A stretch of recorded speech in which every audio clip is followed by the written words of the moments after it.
Ladies and gentlemen, what's poppin'? It's your boy Sim. We are here on the Front Stoop. I got Savvy D, we got Tony Crow, and we may be joined by my man Uncle Fulio as well shortly. But we're gonna go ahead and talk some little bit of seriousness, man. We're gonna talk about freedom of speech. We all know what's going on with Kanye. I still call him Kanye. I know it's Ye now, but I can't help but to call him Kanye. We know what's going on with Kanye. We know what's going on with Kyrie. Hmm. You know what I mean? I want to open it up and see what people feel about it, man. So, Tony Crow, what's popping with you, my brother? How you feeling? I'm good, Sim. This is a serious topic, but I'm gonna start off with a joke. If you spell it Con and then just say yay, you can keep calling him Kanye, and Okay. But I had to start off, Yeah. lighthearted because this Yeah, is yeah, a because serious, this is a serious serious topic. You know what I topic. mean? There's serious stuff going on right now, and there's a lot of implications and so many that goes in so many different paths, when I'm thinking about just what's going on right now. Savvy, what's good with you, bro? I'm doing well. I'm doing well. You know what I'm saying? I, I was uh I was glad to see this topic on the stoop lineup because I feel like this is one of those ones. You feel Yeah. me? Yeah, yeah, yeah. Very important discussion. So I'm glad to be a part of it. Yeah. Well, let's get into it, man. Let's start with Kyrie because that's what's most recent, and then we can backtrack and move into Ye. All right. We all know what happened with Kyrie. I don't think we need to rehash everything that happened with Kyrie Irving. But as we speak, he's suspended for a minimum of 5 games, and then he's got these 6 things that he has to do. I believe it's 6 in order to get unsuspended, Mhm. right? And I feel like they are making an example of Kyrie. That's what I feel like it is. They're making an example of Kyrie Irving, um, Unjustly. unjustly. And I'm gonna, just say, listen, I'm not anti-Semitic. So anyone that's listening and saying that, if I side with Kyrie or if I don't stand up against Kyrie, that I'm anti-Semitic, I'm not anti-Semitic. But I don't believe that Kyrie Irving is being treated fairly in this given situation. You know what I'm saying? One, when you look at the consequences that they're giving him, in my opinion, they're not even giving him consequences for what he posted. If he would have apologized the way that they believe was right for him to apologize, I don't believe he would be getting, I don't believe he would have been suspended. Obviously, I can't say whether or not it really would have happened, but I believe he's receiving these consequences right now because he didn't say what they No. wanted him to say. He did not respond the way that they wanted him to respond. And that's why he's being punished, for lack of better words, or receiving these consequences. If he would have came out and said, "No, I'm not anti-Semitic," and the exact words that they want him to use, I Mhm. don't think he would be suspended. He may have gotten away with giving them $500K, and boom, it's done. You know what I'm saying? At that Yeah. point, Sim, they could have they should have just wrote his apology for him and said, "Here, read this." You know what I mean? That's a good Because point, Tony. That's a good point. because you Yeah. can't force somebody to apologize in the way that you want. Right. I mean, now that's not saying you got to accept every form of apology, but come on, make an example is the nice way of saying what's going on here, because I've heard the term breaking the buck, Yeah. Okay. which I can rock with that too. you know what I This mean. is this is that. I agree. This is that, right? You know, another way to say shut up and dribble. You know what I mean? Another way of, I'm going to put you in line. I'm going to let you know. I'm going to let you know who the boss is. And here's the thing. I wanted to talk about this early, right? Like before it even became as big as it became. And I was worried about how to go about it. You know what I mean? Like, so I wasn't even gonna stress you about, yo, we gotta talk about, if you call me and say, yo, this is on the docket, I was ready for it, but I wasn't gonna stress about it because I was concerned about so many different ways of actually going about it. You know, don't want to jeopardize your channel The residual effect of it, Right. and the conversation. things of that nature. But because it's not like Kyrie has no fault, you know, and I would have said that from the very, very beginning. But what they're trying to make him do as far as this list to get back in the league is excessive. It's they're trying to not just punish him and make an example, but embarrass him to the point where I think it's bigger than this issue alone, to be honest. You know, I think it goes back to his vaccination decision and people not liking the way he handled that, which may not have been, again, 100%. Like, he could have handled some things better, but he was in no way wrong. You know what I mean? In his decision. I'm referring to the vaccination at this point. Right. Just to be clear. Yeah. And, you know, and I think it goes deeper to me. This goes deeper to a societal issue than just Kyrie Irving posting you know, a movie that had some anti-Semitic tropes in it. And then, you know, his vaccination. I think it goes deeper than that. And we're going to get into it. I do want to get around and just kind of get what everybody feels about it. You know, but I definitely think it goes a lot deeper than that. Josh. Good evening, y'all. I'm not going to be on too long, but I definitely want to get my 2 cents on this issue because this has been a hot button topic on Twitter, just talking to folks in the office and everything like that. And I know me and Tony spoke about it extensively for like an hour in between shows the other day, Monday, I believe it was. Let me just say first and foremost that I think there's a difference between should and is, like meaning the reality of the situation. Let me just say that first and foremost to step up. I agree with you, Sam. I think what's happening to Kyrie Irving right now is excessive, and they are trying to make an example out of him. Stephen A. Smith put it, demasculate him, right? Emasculate him, right? And as a black man, we obviously don't like to see that. Right. But the reality of the situation is, right or wrong, the Nets were facing a ton of PR battles. And from a business perspective, they had to show, whether it's right or wrong, they had to show that they were serious about that issue from a PR perspective because they were getting blasted left and right. Right. One from the NBA, right, from the Jewish community as a whole around the country, around the world, but also in Brooklyn where there's a heavy Hasidic Ashkenazi Jewish community. Heavily prevalent in that community. They were going to face a lot of backlash from that. No doubt about it. Not to mention the Jewish-owned media, right? And, you know, with a lot of stuff that Kyrie, you know, or the documentary and the book was talking about, what the whole controversy, you know, is mainly about, is going to face that backlash. So the Nets had to take a hard stance. Do I agree with their stance as far as how they're doing it to Kyrie? No, because that's what they're doing. It's demasculating him, and I don't like that, right? So yeah, that's just my perspective on that part. I know we're going to kind of get deeper into it a little bit, but I just wanted to kind of give that angle. Like the Nets had to do what they had to do and show that. I get it. You're right. You're right. You know, they did have to show that. That's part of the problem to me too, though. Right?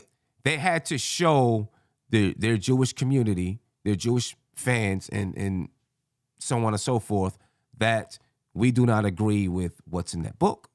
We don't agree with Kyrie Irving, so this is what we're going to do. Right? Now, only push. uh, Oh, my bad. if this was, let's say it was white nationalists that he said something very, very derogatory about, it probably wouldn't get the same. And I'm not standing out for any white nationalist, right? But Right. because they're a group that's people like, yeah, get them out of here, nothing would have happened. If he posted a video about a white nationalist group and how they need to be eradicated or whatever it is, nobody would have said anything about it, right? And I say this to say, in this country, we pick and choose when we want to stand up. And it's not all groups that we stand up for. We pick and choose when we want to do it, right? So the Brooklyn Nets chose, oh, we have a Jewish community here that comes out and supports us. We have a Jewish commissioner. And I'm not trying to diss any Jews. I'm not saying anything right now derogatory towards Jews, right? So we've got to stand up because we have this, not because it's the right thing to do. It's because we got to make sure they keep coming to the arena and keep buying Nets jerseys. You know what I'm saying? We got to make sure that, we're respecting our commissioner. And that's where I have the problem with it because, do it all the time. Don't be, sometimey about it. Do it all the time. And again, that goes back to my point about what should be done and what the reality of the situation is. And I totally agree with you, Sam. I'm not disagreeing with that at all. Yeah. I'm just looking from the Nets perspective. Right. I see why they did all that. And they could have went about it a different way. They could have, obviously. I think that's Right, the but- important part, though, because you saying there's a difference between what should be done and what was done. But you also started by saying, right or wrong, they had to take a hard stance. And I think that's a problem right there because it's not right or wrong. Wrong is wrong, no matter what reason you do what you do. Like you can't do wrong for a just and think the reason you did it is justified. No, Kyrie handled it wrong. I think they're handling it equally as wrong. Yes, Tony, I don't disagree with you on that. When I say right or wrong, I'm just saying when it comes to business and that part of it, right or wrong goes out the window. It's about them protecting their bottom line and protecting their image from a PR perspective. That's the business side of it. I don't agree with what the Nets are doing. I don't want to put that out there. I mean, you're shaking your head, but I'm just telling you what the reality in business is. There is no right or wrong. So from that standpoint. But it has to be. That's what I'm saying. Because releasing him, suspending him, trading him, all those things was within their right and still could have been the right thing to do or considered wrong. What they're doing is excessive. You know what I mean? Like once again, Tony, we don't disagree. We don't disagree at all. I'm just telling you from their perspective, they don't care about right or wrong. They're not looking at that. Everything you're saying, they're not. Right. They're looking at they're protecting their image. I hear you. I agree with you 100%. I'm just saying there's a distinction there. Like the Nets are not thinking about right or wrong when it comes to the situation. They're protecting themselves. Whether they make the right decision or wrong decision, in your eyes, my eyes, it doesn't matter. Do you think they don't know that what they're doing is excessive? No, they know. Of course they know. Then again, right or wrong has every basis into this. You understand? I don't think Tony understands what I'm trying to say. I don't think you understand what I'm trying to say. I think all right. So when it comes to business, right? I'm saying it's bigger than business. Right. Business. No, exactly. It's bigger than business to me too. But I don't think they view it as importantly as we view it because they are not us and we don't run the Nets. If it was a black run organization, I feel like there would be a massive difference in how this is handled. And I feel the same way about I don't know about that.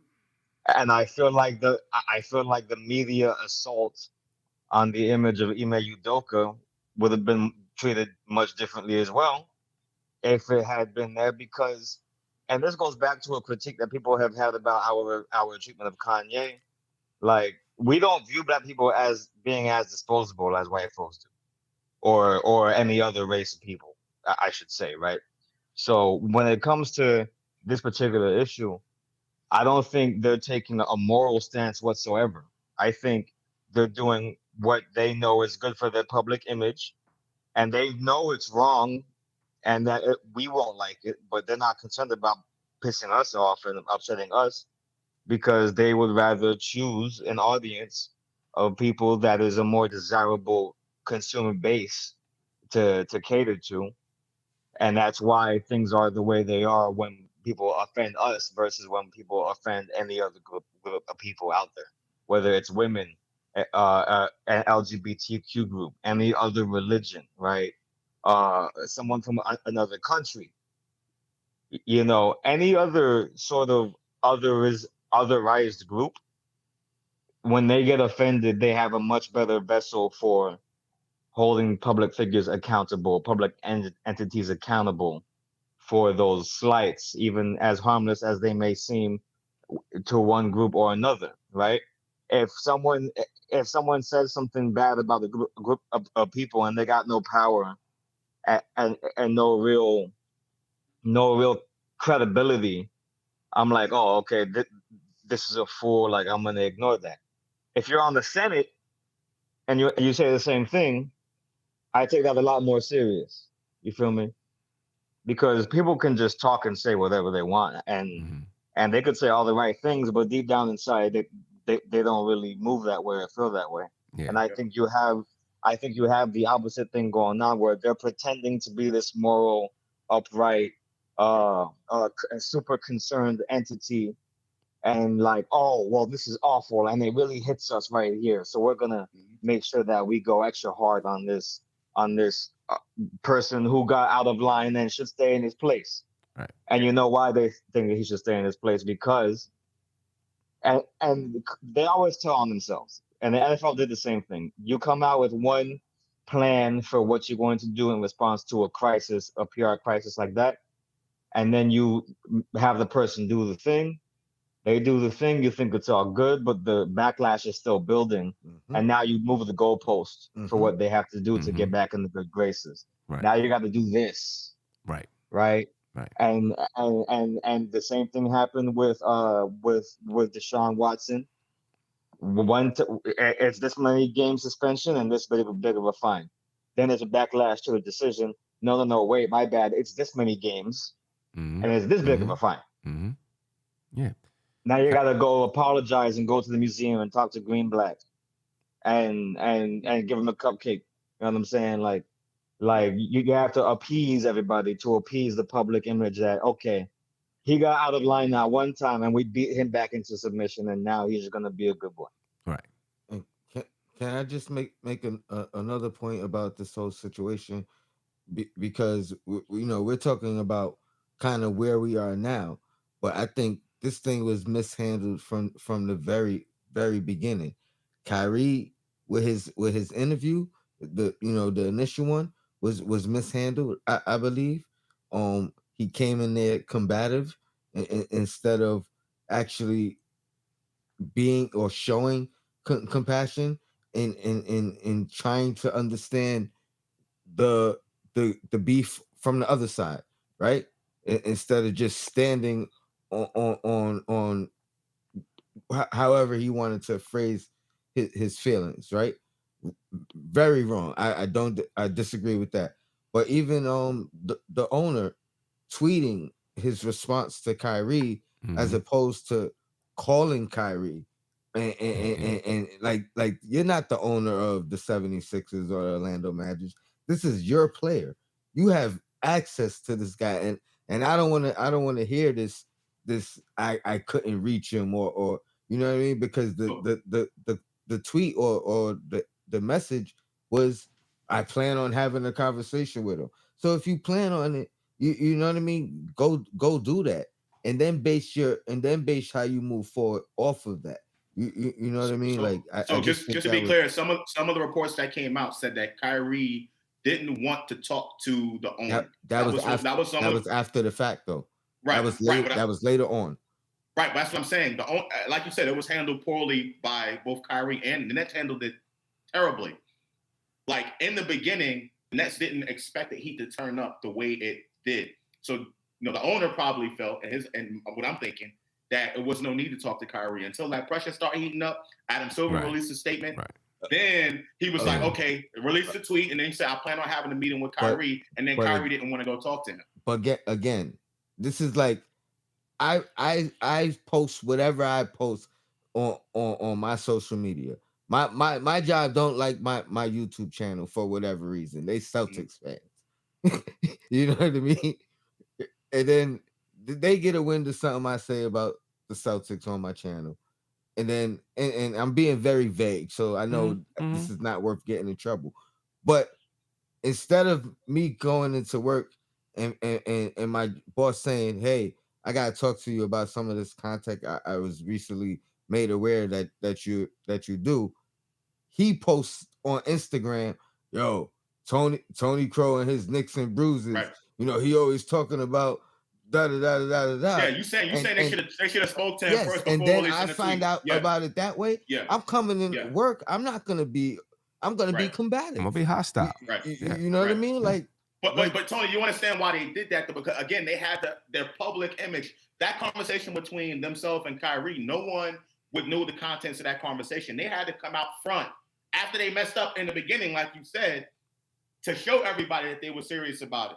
But see, I think show that to the public. But I think that was actually the first mistake, though. Yes. Right. So you're right. I think that was the first mistake. Right. Okay, Kyrie made the post. They could have had a conversation with Kyrie. And then said, okay, we had a conversation with Kyrie. Exactly. Here's what came of it, and made that public. If based off of that conversation, they felt that way. They felt like he was non-compassionate, stood on his stance, didn't see what he did wrong, didn't want to talk about it further. Then you can make your reactions. You know what I mean? Yeah, you talk about in the beginning, though, Sam. In the beginning. But my point is, I don't think they, again, like Sadie said, it's fake, right? I don't think they knew that it was going to reach to that level until it did. And once it did, then they were already too late. It was too late. That don't justify it. You still got to handle things in the right way. Yeah. Of course. But to them, they did because they protected their image. Right. To them, they did. Right. Now, Kyrie. It depends who's looking at it. You know what I mean? The 6 requirements for Kyrie to get back, or the requirements he has to fulfill: apologize and condemn the film that he promoted, make a $500,000 donation to anti-hate causes, complete sensitivity training, complete anti-Semitism training, and then meet with the ADL and Jewish leaders.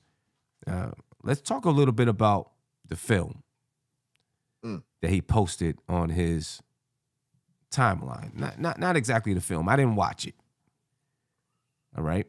I don't know how much Kyrie actually watched it, if he watched the entire thing or not. And I'm gonna be honest with you. I was about to watch it because I wanted to see what was in it.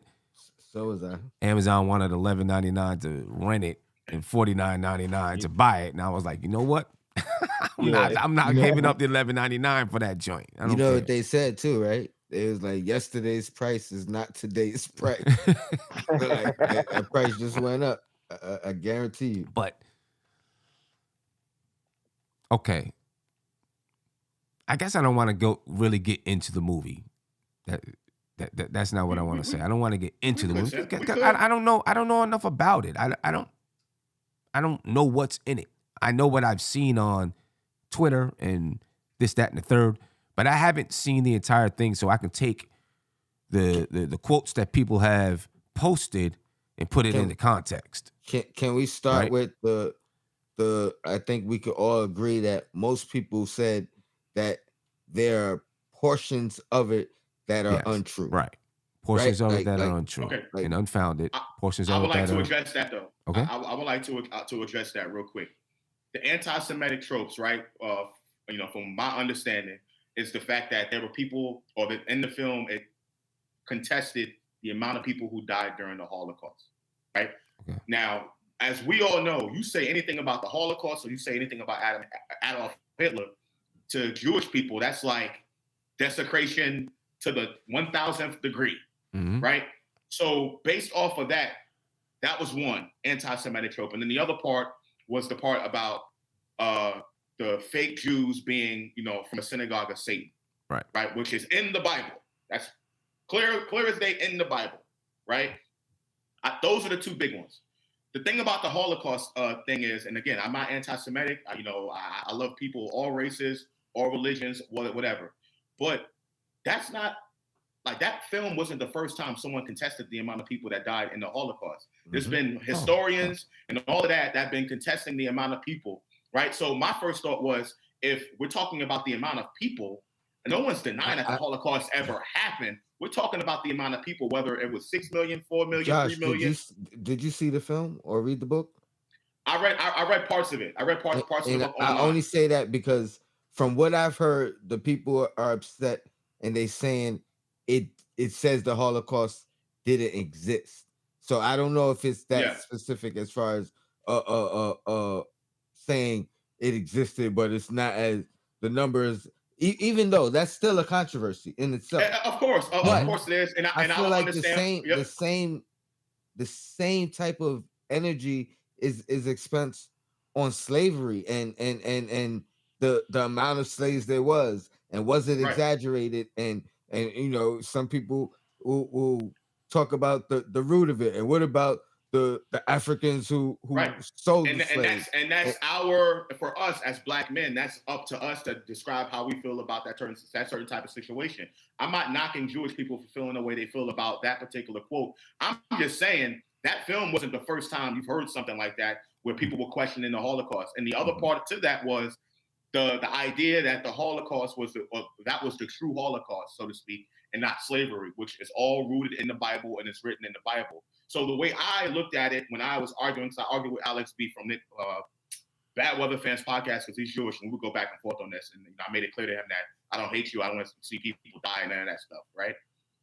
If this is what we're talking about, this is just a religious disagreement. That's what it is, religious, because basically what you're saying is if the line about synagogue of Satan is not true and anti-Semitic, then the Bible's anti-Semitic. If that's what you're saying, because that's directly in the Bible, straight from the Bible. Yeah, and see, this is why they don't want to have that conversation. Of course not. And that's part of my problem. Real quick, Sim, because I know you got something to say. But here was a solution from the jump, right? Sit down with Kyrie, talk to him before the tweet, before you tweet your response and everything, or even after. Sit down with him and have the conversation. It don't have to be, let me teach you, but let's learn from each other, right? Yeah. Have that conversation. That could have been private or right. Public. You know what I mean? You could have pointed out what was wrong and why you felt the way you pointed out. Kyrie could have gave you some of the research that he's been doing in his journey and why he feels whatever way he feels about the parts that he considers true. And then have a conversation is the most important part, because the you're wrong and this is what you got to do, and are you anti-Semitic, and him not wanting to say no, and I can't be, you know what I mean? All y'all doing is having a dialogue right there that's not going nowhere, when y'all can sit down and have a resolution. Yeah, no. And I don't know if they'll have a resolution, but hopefully they would understand each other a little bit better. You know, this is why I don't debate about religion. I don't debate about religion at all. You know what I'm saying? To me, it's divisive. If you're entrenched in your religion, I'm not going to change you, right? Because I tell you that your religion is wrong and mine is right. You know what I mean? I'm kind of, I'll steal the word from Kyrie. I'm kind of an omniist myself, right? I believe that there is truth in every religion. You know what I'm saying? First of all, I believe that religions are basically a set of traditions that people go by to worship. That's all that I believe a religion truly is. and religion was developed by people. So people are gonna build their religion, and they're gonna interpret, these, the Bible, the Quran, et cetera, et cetera. They're gonna interpret it the way that they interpret it, and then use their interpretations to develop their set of traditions to worship. Absolutely. And rules Absolutely. to live by. You understand what I'm saying? So that's why for me, I don't argue about religion. I feel that it's divisive. I would much rather listen and learn than argue about who's right and wrong. You know what I mean? That's where the conversation comes right. in. So, but let me ask you this: if Kyrie believes what was in that documentary, shouldn't he have the right to believe it? Shouldn't he have the right to believe it? Absolutely. Right? Shouldn't he have the right to believe what's in that documentary and have a conversation about it? And here's the reason why I believe this. Should you get canceled for believing that? At what point does religious freedom enter the picture? You feel me? So I think, go ahead, Zach. Go ahead. Because he didn't come out and say, oh, well, the Jews, this and that. He didn't come out and say any of that. He just tweeted a link to a movie. Everybody jumped on him and didn't really come at Amazon, the platform, for having it, or go really too hard at the creator of the materials for the claims that were made in the movie that they claimed being of issue, because he's the public figure. But he did come out and say, I'm not anti-Semitic. And he did come out and say, I don't hate anybody. I don't do this. I just know.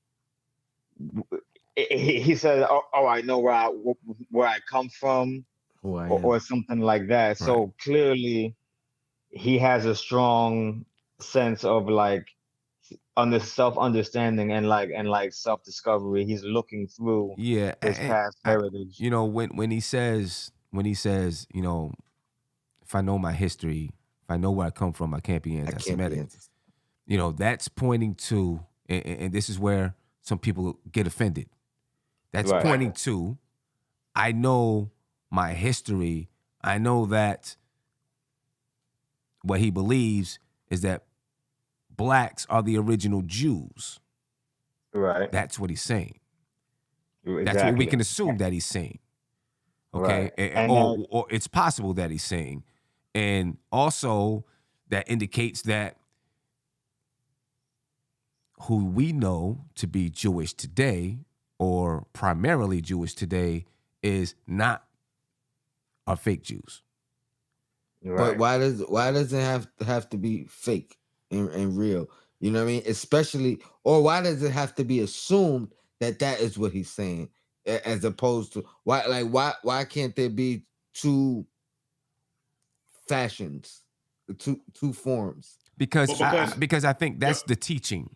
That's the teaching. That's directly from the Bible, Tony. That's directly from the Bible. Revelations 2:9 and 3:9. Directly from the Bible. Listen, but I'm talking without making it biblical. Or why can't two people believe two different things? That's what I'm saying. That's what I'm saying. Like Sim's original question. Is it, if that's what he believes, so we're gonna condemn him for his belief? So I think when you're talking about an industry and a media that's run by said people, right? And then you have this black man, strong black man, right, who's already outspoken and controversial. That's what you're gonna get from that. That's what you're gonna get from that situation. And again, Tony, I'm not saying it's right, but I'm looking at that. Listen, all those factors. Hold on, Tony. All of those factors, I think, are included in that. But that is directly from the Bible. And to go back to your earlier point about the Nets and why didn't the Nets do this and do that, it also becomes a legal question at this point. Now we're talking legal and the business part of it, right? I agree. Because then they have that conversation with Kyrie. The conversation doesn't go the way they want it to go, and then you wind up suspending this dude anyway. He can go back and say, well, they're doing it because of my beliefs, my religious beliefs, and that is against the law. You can't do that. That's discrimination. I mean, right? So there's a legal component that they have to watch, a PR perspective, and a legal component that the Nets have to watch out for. Regardless, they handled it wrong and poorly, but that can answer some of those questions as to why didn't they do this, why didn't they do that. All that was still on the table with a suspension, though. Right. So what's the difference? Suspending him, waiving him. If you have the conversation and then you suspend him, he can come back and say that they violated my rights, they discriminated against me. It becomes a legal question at that point. They suspended him for not denouncing he's an anti-Semitic. Without the conversation, he has no leg to stand on in regards to the suspension from a legal perspective. If you're my boss, right, and I post something controversial on Twitter about religion, right, and you say you want to come talk to me about it, we talk about it, we still have our disagreements about it, and then you want to suspend me anyway, I can say that you suspended me because of my religious beliefs. That's against the law. I understand that, but what grounds do they have currently for the suspension? They don't have any. They don't have any. That's what I'm saying. So who's to stop him from suing now, as opposed to if they had the conversation? Their grounds is they're protecting their bottom line, and they're protecting their bottom line. That's their grounds. They can suspend them. Right. Also, there's a perceived lack of remorse for the beliefs that were espoused in this whole controversy, because to be told, he didn't even co-sign any of the claims. He just sent a link out.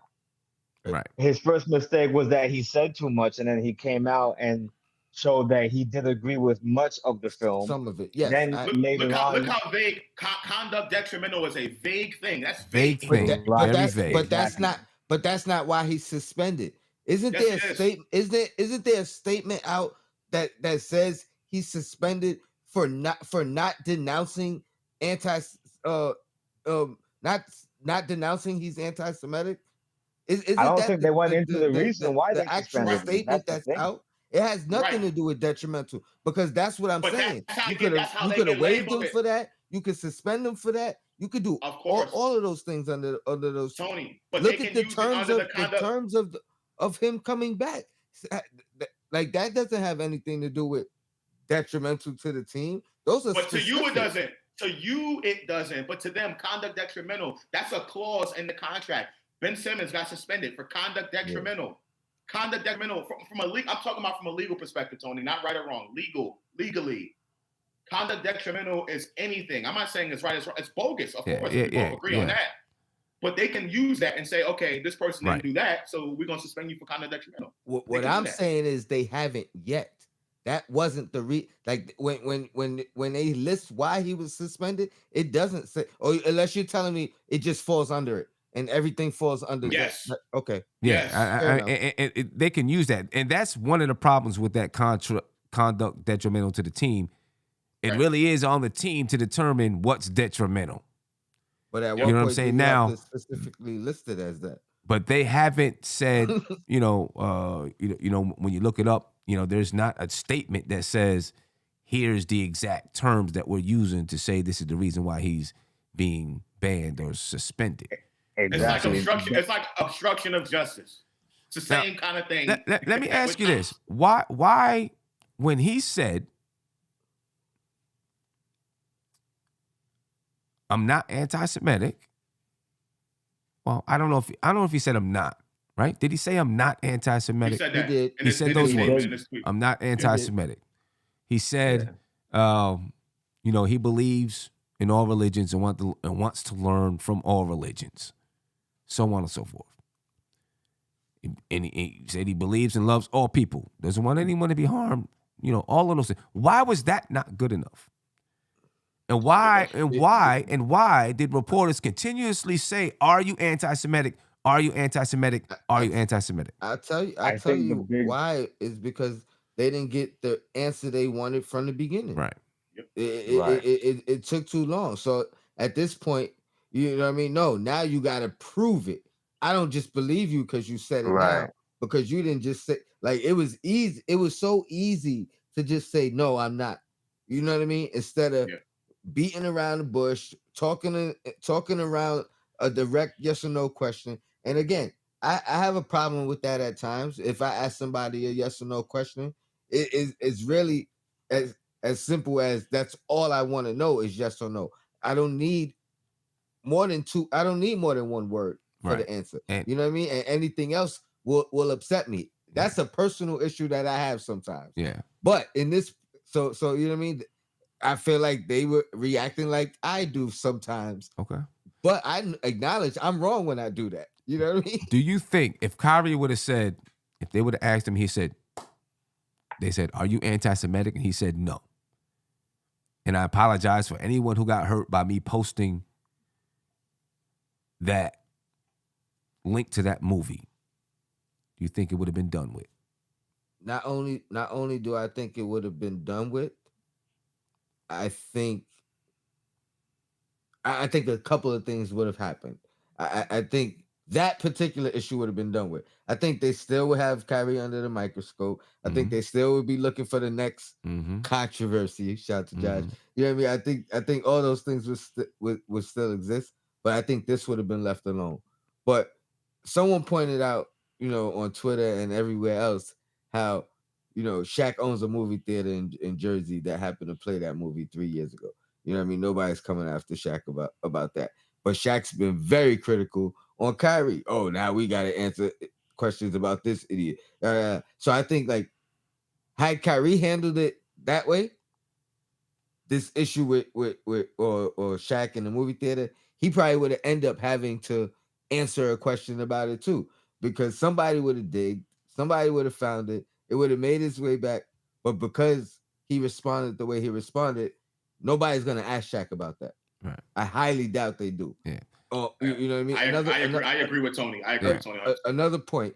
Amari Stoudemire, who once he retired from us or the NBA, whatever, you know what I mean? He went to Jerusalem. He identified as a Jewish, as a Jew, excuse me. You know what I mean? He came back and promoted it freely. No backlash, no nothing. You know what I mean? And he talked about the history of it that he discovered, whatever that means to you or him or whatever, you know what I mean? But he came back and promoted that with no public backlash, right? But I found it very interesting, even his response to Kyrie in this current situation. And maybe it's not the time or place here to talk about what you believe personally, but I think it's crazy how little people have spoken up for Kyrie throughout the injury.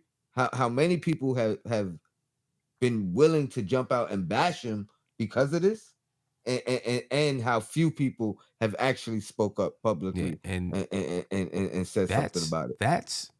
I wanted to get into that too, right? Before we get there, I really want to get into that because there's a lot to unravel there.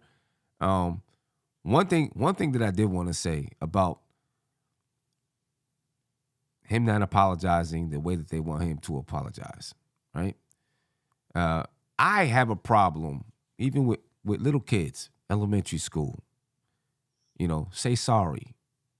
That kid might not even be sorry. Say sorry. Make this ingenuine statement that I apologize to you, right? I don't like it, really. I much rather promote having a conversation, like Tony said, rather than just say sorry. Now, if that person is genuinely sorry, then have them say sorry. But and especially for young black men, little black boys that's in school, I feel like this whole thing of say sorry, no matter what, I don't care if you mean it or not, say sorry. This whole thing to me leads to down the line, take this plea. I don't care if you did it. Take this plea, right? Mm-hmm. Because if you don't take this plea, you have all of these consequences getting ready to come at you. Take this plea, and now this person got a record, even though they may not have done anything, or they could have taken a lesser charge, whatever it is. Take this plea. Or not a lesser charge, but they could have gotten off. They could have gotten off, not a lesser charge. They could have gotten off or whatever. Take this plea. And the amount of black men that take pleas because they feel Yeah. like, well, I don't want to get into that deep of a trouble. I'm gonna just cop this plea, and now they got a record, and boom, they messed up. Central Park 5, Sim, and that was the father, you know what I mean, telling him take that plea. So yeah. Yeah, you know what I'm saying. And, you know, and I didn't think about that, Sam. That's really good. I didn't think about that way. That's, you know, I feel like that. You know, you start teaching people. You know, you start teaching these young kids this from elementary school age, and so when it gets to this level, that's their mindset already. You know, so I just have a problem with that. You know, forcing people to apologize to something they're not sorry about. I have a problem with that. Me You know what I too. mean? And people expecting you, even if you're not sorry of something you said or did, to just say sorry. And you know, and you're only saying sorry because it makes somebody else feel better. Or in Kyrie's case, because it was ultimately gonna affect his money. So I mean, and again, I'm not saying And he let was me wrong for it. I'm not saying he should have continued to stand on whatever he stands on.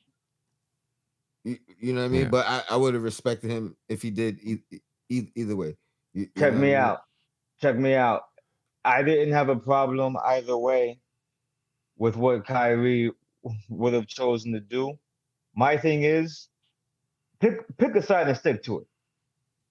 Don't be trying to appease people, but then also act as if you're taking a stand and like unmovable from where you've landed in your perspective on who you are and your heritage and who you think God's chosen people are.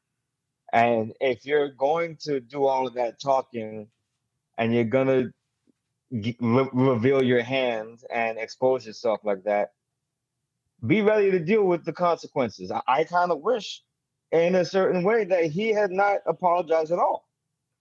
Because if you were going to come back, no, wait. Because if you were going to come back on TV and then argue with the reporter and have an exchange with the reporter, as if the reporter has any sort of power to hold you accountable, they can ask you a question. You don't like the question. Next question.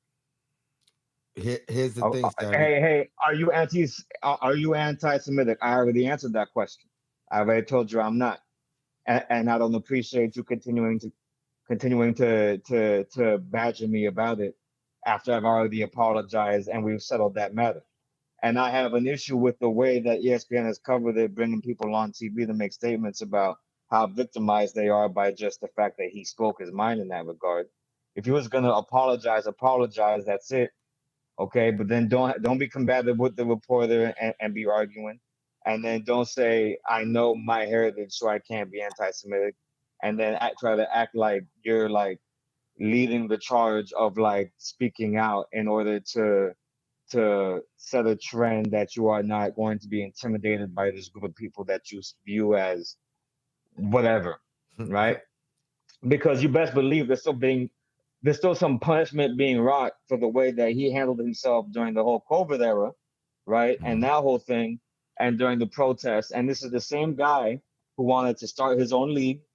This is the same guy who said, no, let's keep on boycotting, which I supported because I was like, yeah, I mean, some things is bigger than money. But if you're gonna protect your pockets as a black man in America, I cannot blame you for that either. If you're gonna apologize and then get back to business, then do that. And But now you're more equipped to walk the walk every day. You can contribute to causes behind the scenes that you believe are doing the good work, and you can keep your position solidified. But have some tact either way that you choose to go about it, and stand on what you believe. Because if you're gonna be subjected to this punishment, you might as well have done it for a reason. I think the reason is still effective. I think with like us talking about it right now, you know what I mean, relatively late from the general public's talking about it. You know what I mean? It's still relevant. It's still an important conversation to have. Mhm. Here's the reason why I disagree with you about him not apologizing. Now, I agree with you and Sim in the sense that if it's disingenuous, why do it? Like you shouldn't be forced to say an apology if you don't sincerely mean it. My thing is, I don't think him putting the initial post up was his intent was to hurt anybody, to attack Jews. You know what I mean? So, all that being said, that wasn't his intent. Why not apologize? You know what I mean? Like, if you put it up there, awesome. You know what I mean? Y'all hiding the truth, or I mean, he kind of did say that, but you know what I mean? Like, you know what I mean? Everything in here is true, and this is what I support 100%. It then stand on it. I think once you realize, because I don't know if he did from the beginning, there are some things in there that are inaccurate, untrue, hurtful. Yeah, it's why not apologize? You know what I mean? So, and it would have been the easy thing to do earlier. You know what I mean? Instead of just fighting it. You know what I mean? Sometimes what Tibbs always says, you don't fight But pressure with pressure. You know what I mean? Right. but You're Tone, not gonna win that way. this is what Josh and I were saying to you earlier.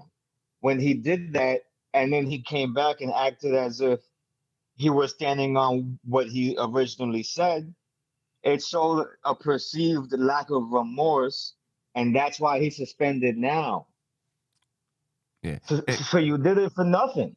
And you know, I don't want to take away from, you know, Kyrie's role in it, right? Yeah. You know what I Right. mean? Because he clearly has a role in it. Number one, he should have, if he didn't watch the full movie and know everything that was in it, he should have before he posted it so that he knew what he was posting. Right. If he did know everything that was in it, he should have explained himself in a post while he posted it at the same time, right? No matter what he believed about it, if he believed it to be true, not true, whatever, you know, he maybe should have explained himself a little bit more. And then lastly, I think he should have, instead of being cryptic about things he was saying, just explain his point of view. Just be clear and explain his point of view. You know what I'm saying? Instead of being cryptic. And that's where I think he really made the mistake. Right. Sim, I can I add agree, on? Can I Sim. add on to what you said? Real quick, I think he did explain his point of view, and then they came back with, "Well, are you anti-Semitic?" You know what I mean? At that point, it's like antagonizing. But see, So it would have been very easy to say no, though. I it would agree. have. It So would so have been again, easy to it's say about him no, how he handled it. right? You know what I mean? But you know what I mean? It's I like just don't feel like I feel like he, you know, if he believes in, you know, what's in the documentary, right? About, you know, Africans being the original Jews. Mhm. If he believes this, he didn't go into it and explain, say, hey, this is what I've learned and this is what I believe, right? And this video explains it. And that's the reason why I thought people should hear about it. You know what I'm saying? You know, I think he could have done a better job explaining himself in what he believes. Listen, I agree Tony, real quick. 100%. Even last part, even him saying I can't be anti-Semitic, as opposed to saying no, Yeah, right. was scripted. You know what I mean? He handled that wrong. You know what I mean? Because it's sneaky, like you said. Yeah. It could be perceived to be answering the question, but still on my stance and my Right. belief. Yeah. You know what I Correct. mean? But also saying And- no would have been just as equally as sneaky, because if you believe you're Semitic and instead of just saying I can't be and you saying no, would have answered that question justifiably. You know what I mean? And you could have still meant what you meant and believed what you believe and not That's put it true. on Right. blast. Right. but to add on to Sim's point, Sim, I agree with you 100%. The other part, people got to understand who Kyrie is. There's been a lot of talk in the industry about who Kyrie is as a person. He comes across as being, I'm a know-it-all. I know more than you. You're beneath me, condescending in a way. And his tone when he tends to answer those questions, whether it be about the vaccine, this issue, other issues in the past, is that's who he is as a person. So I think everything you said to him is correct, how he handled this particular situation, but his past is just a part of this situation now. as it ever was, because that's who he is. He thinks he's better than, he knows more than everybody else. It is, Tony. That's who. That's one of the reasons. That's a false narrative, though. Like again, for Tony, for somebody to say that he believes that is I think they're taking an instance where he said that where he might have been right. Like if he's talking about a basketball situation or knowledge of the game or like in that aspect, and he says, "Oh, these peons or these guys don't know what they talk about." In that perception, he may be right. I don't think he feels like he knows everything about every subject. I'm talking about the perception that people have. Tony, hear me out. I'm talking about the perception people have of him and the way he comes across. That's just a part of the situation. Based on his past and some of the previous things he said, he comes across as if he knows it all, that everyone else is beneath him, like Stephen A. Smith was saying. And I think that is just as a part of this conversation as everything else because of the person that we're talking about, right? The way he didn't tactfully answer those questions or just saying no and all that stuff, that's who Kyrie is. And I think that's one of the biggest reasons. Who he is and perception. That's all I'm saying. And you're using both. No, I'm not. You're using both. I'm talking specifically about the perception. I'm not using both. That's how people feel about him. And I think that is just a part of this conversation as everything else. You're right. Kyrie could have simply came out and say no. Like Sim said, not be as cryptic, right? But that's not who he is. That's never who he's been. He's always been kind of off the wall about stuff, just like Kanye. And Yeah. We're gonna get to him too. You know, and LeBron is that person too, though. I'll tell you what, Sim. No, LeBron is the opposite way. Actually, I have some thoughts on LeBron. I don't know if we should even get into LeBron because we got enough with Kyrie. We got enough with them. I was only referring to cryptic when I said that. But only referring to cryptic. I'll say this. I'll say this, right? Getting back to what's being asked of him now to do in order to get back to playing. Of that checklist, he has already done the first two things. He's already denounced the anti-Semitic tropes in the movie, and he already has donated, or in principle agreed to donate the $500,000. They don't want to take it. Right, and they don't want to take it. So now you got to take that one off of the list, right? Because you're not gonna be like, oh, okay, well they didn't want it, well give it to this. I mean, but it says make a $500,000 donation to anti-hate causes. It doesn't say which one. Exactly. So but I guarantee you, if you give that money to a cause that fights against anti-blackness, they ain't gonna be satisfied with that one. You're probably right. I mean, once he made the initial attempt and it wasn't offered and it's under the guidelines, I don't think they could be like, oh no, that didn't count. So guess what? We need another 500,000. Right. Because you can't take it back. So and the one thing on that list that I think might be worth doing is meeting with the Jewish leaders. I'm not going to training. Like if I'm Kyrie, I'm like, yo, I'm not going to sensitivity training and anti-Semitic training. What is anti-Semitic training anyway? How not to appear anti-Semitic? Or are you trying to get me to believe what you believe about the history of the lineage of peoples and the path of religious liberation that they have gone on in order to occupy the lands of Israel? That is a very different thing. My thing is, if you meet with the Jewish leaders, at least you can have a discussion. You can talk about it. You can state your beliefs. They can state their beliefs, just like someone was saying earlier. And then you can even come back and you can talk about it and make statements about it in public, unless they have you sign something.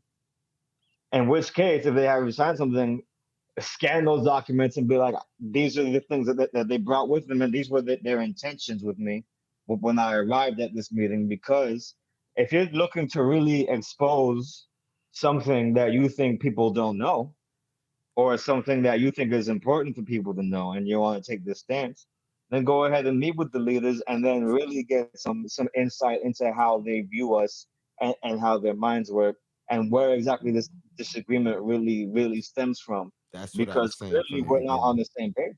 Right. That's what I was saying from the beginning, as far as like from the owner to the Jewish leaders, like sit down and have a conversation. You can make it public or you can do it privately, but that would have been the best outcome where both like an open discussion.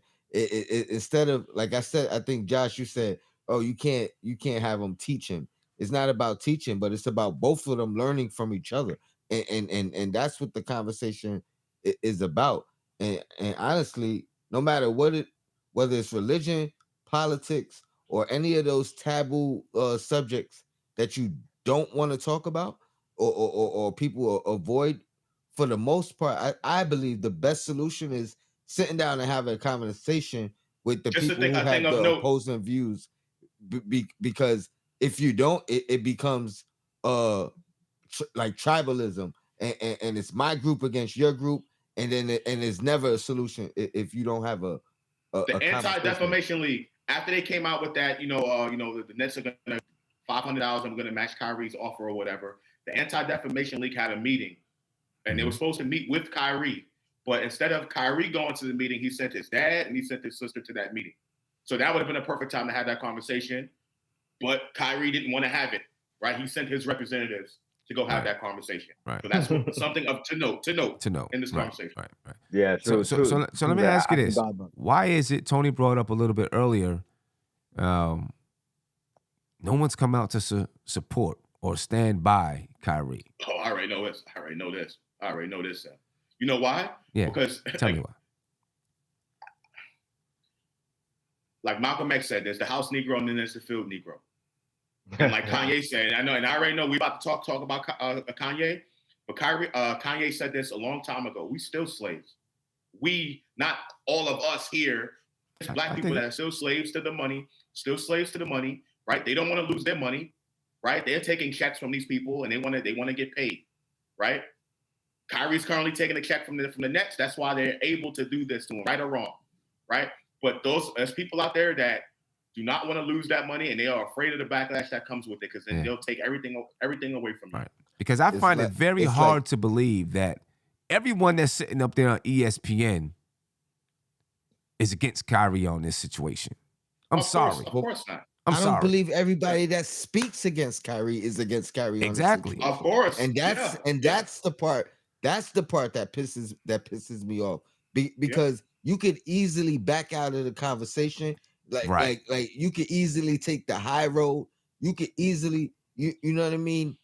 Not defend him, not defend what he did without persecuting him for it. You know what I mean? Especially when, not for nothing, I don't care who you are, you got a skeleton in your closet. You have something that you said, done. I'm getting PTSD from the Guillermo, that Guillermo conversation on the Front Stoop back in the day. But you know what I mean? Everybody has something that they said, done. You know what I mean? Whatever it is that you know what I mean. You don't want just put on front street. But then if you don't play it the way they want you to, they can bring that out. Right. They can use everything. I'm a big fan of Raw Hebrew. Remember, I watch his channel a lot, not just about the Knicks talk, but he's a Hebrew Israelite, right? So he talks about the Bible and all that stuff. But what's happening to Kyrie now is not something that's an anomaly. This has been happening to years to black men who are athletes and who are entertainers that are outspoken in the industry. What they do is they try to take what you love doing best. Whether it was Muhammad Ali, they took boxing away from him. They took his belt away from him because he didn't want to go to war, and he was outspoken. Changed his name and everything, right? They did the same thing to Jack Johnson. This is nothing new. This is what's been happening, right? So, Colin Kaepernick, right? Colin Kaepernick. They're gonna take. My bad. They're gonna take it away from you, and that's what I think people are afraid of. Afraid of that backlash, right? So I think you're right. People on ESPN could have backed out of the conversation, but then if ESPN, like if you work for ESPN, right? You're a real one, Tony, right? You're probably like, nah, F that. I don't need ESPN. I don't need to work here. But then you're giving up that check. You know what I'm saying? You're giving up that check. So there's that part of it. You know what I'm saying? And not without putting any situation on blast, but there was an opportunity recently, within the last 3 years, where I had to. I was about to have to take a stance, and I was ready to take a stance and leave finances or off the table so I could make my stance. So But think about the people that got family. Think about the people that got families. You know what I'm saying? They take everything away from them. You take money away. So I know. I'm just saying, but that's all a part of the conversation, right? And they'll use everything against you to build leverage against you to try to silence you. And that's exactly what they're doing to Kyrie right now. And that's what a lot of people that are in the NBA are afraid of, because believe it or not, these players have power in the NBA, but they're still taking a check. They're taking a check from somebody. They got to answer to somebody. Kyrie has to answer to that owner, because the owner's the one signing that check at the end of the day. Now, if we all owned our own league, if they own the league or whatever, they can be able to say whatever they want and do whatever they want, right? Risk the public, whatever, but they don't have to answer to nobody. But when you work in that type of industry, in a sports industry and in the media where the Jews own or the Jewish people own all of that, you're gonna have to answer them, and they can take that check away from you. You gotta rephrase it. You gotta say it's owned by Jewish people instead of saying the Jewish people own, because not all of them own it. You know what I mean? Right, and that's another point of kind of like what people are kind of misconstruing. But yeah, I understand why a Jewish person would feel that way. I would understand, but of course, it's not all Jewish people that own it. I mean that's right. You gotta phrase it right, because then they take it the way that, you know what I mean? Right. Yeah. Agreed. Yeah. No, I agree with what both of you guys are saying, man. You know what I mean? You know, people are, people are like, yo, if I say something and somebody doesn't like what I said, or somebody believes that I'm anti-Semitic or whatever it is, now I'm out of a job. You know what I mean? And now I'm blackballed from being on ESPN or getting a job as a journalist or doing whatever it is. You know what I mean? But what's troubling to me is that, like Tony, you said, well, maybe I'll back out of this conversation. That's what. But what's happening too, though, because Alex B said it on Twitter, right? And I kind of took offense to it myself because I hadn't said anything, because I wasn't sure how I wanted to address it from the Knicks standpoint, if I wanted to address it from the Knicks standpoint. You know what I'm saying? As someone who just follows the NBA in general, I wasn't sure how I wanted to address it. And I didn't say anything to him because I was like, you know what? I'm not going to be able to have a civil conversation the way Josh was having it. I think I'm going to get pissed off, so I'm not going to say anything. Right? I have that guy muted on Twitter. What did he say? He said, if you have not spoke out against Kyrie Irving, then you're anti-Semitic. Right. That was my big thing. And that was why I reached out to him. Was like, dude, you serious? And that pissed me off. That pissed me off. And I was like, you know what? I'm just gonna step away from this one. I love the hypocrisy in that, but I'm not gonna go any further. I mean, I don't know if there's hypocrisy. Like, I don't agree with his. I don't agree with that statement. But I've also been one to say, if you don't speak up against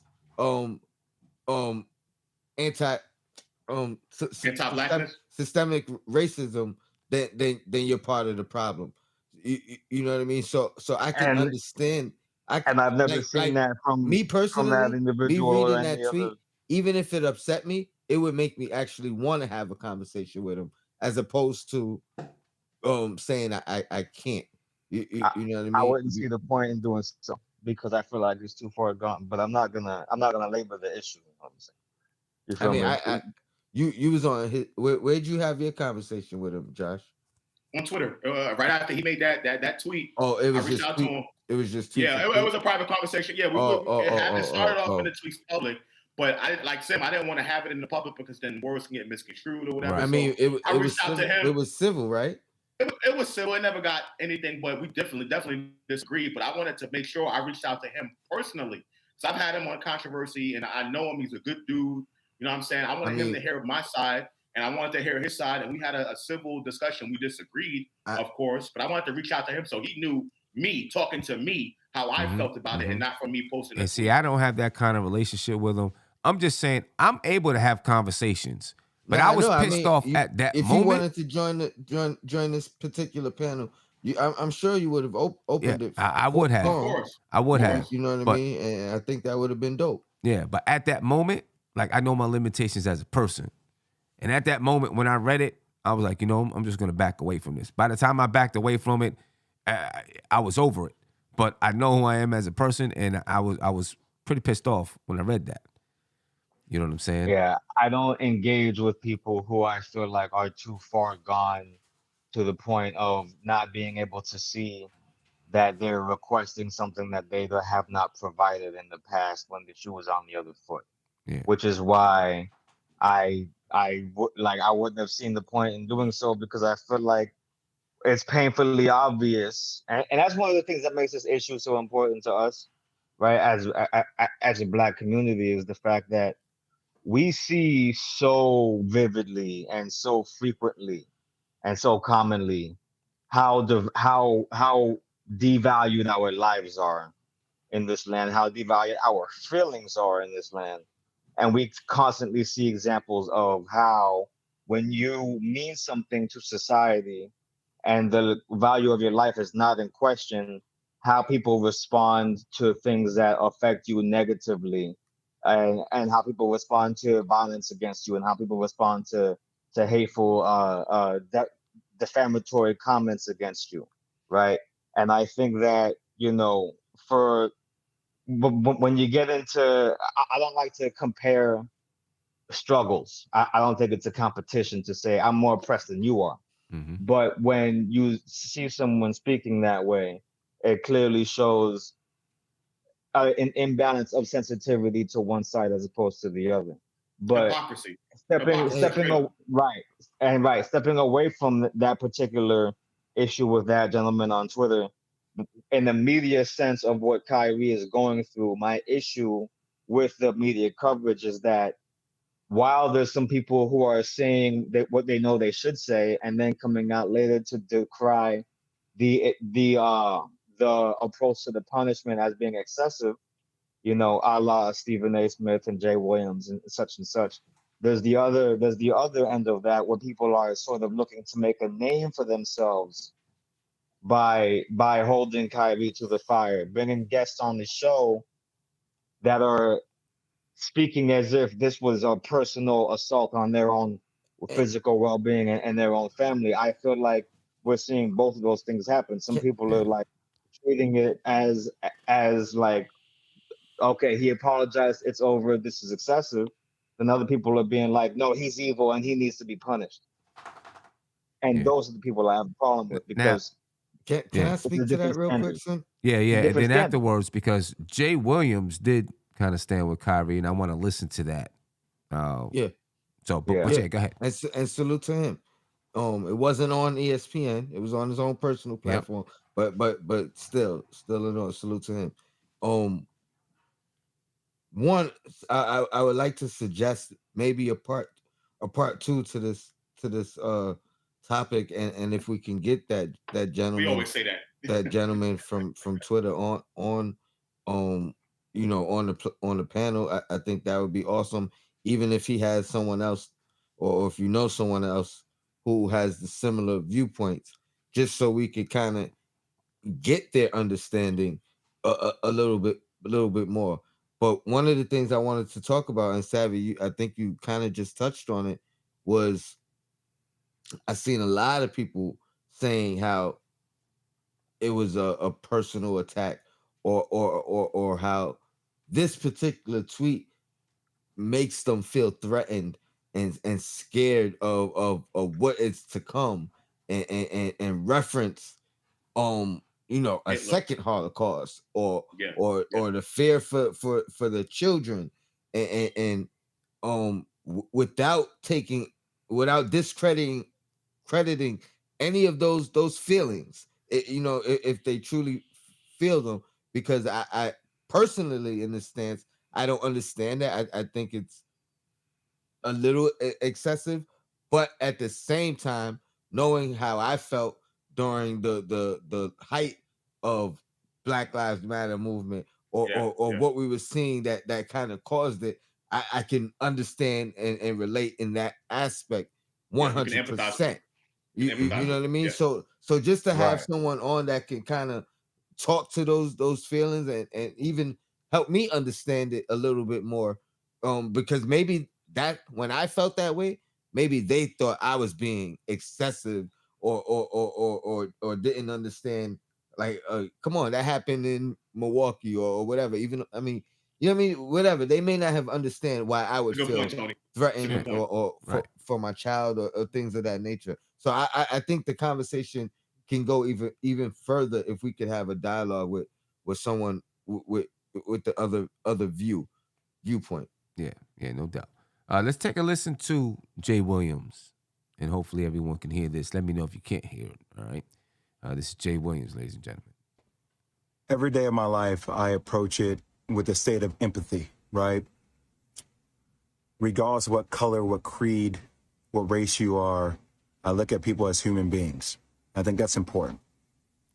But life is always about taking a stand and holding principles. So I want to explain what I feel like my stance is as a Black male in this world, okay?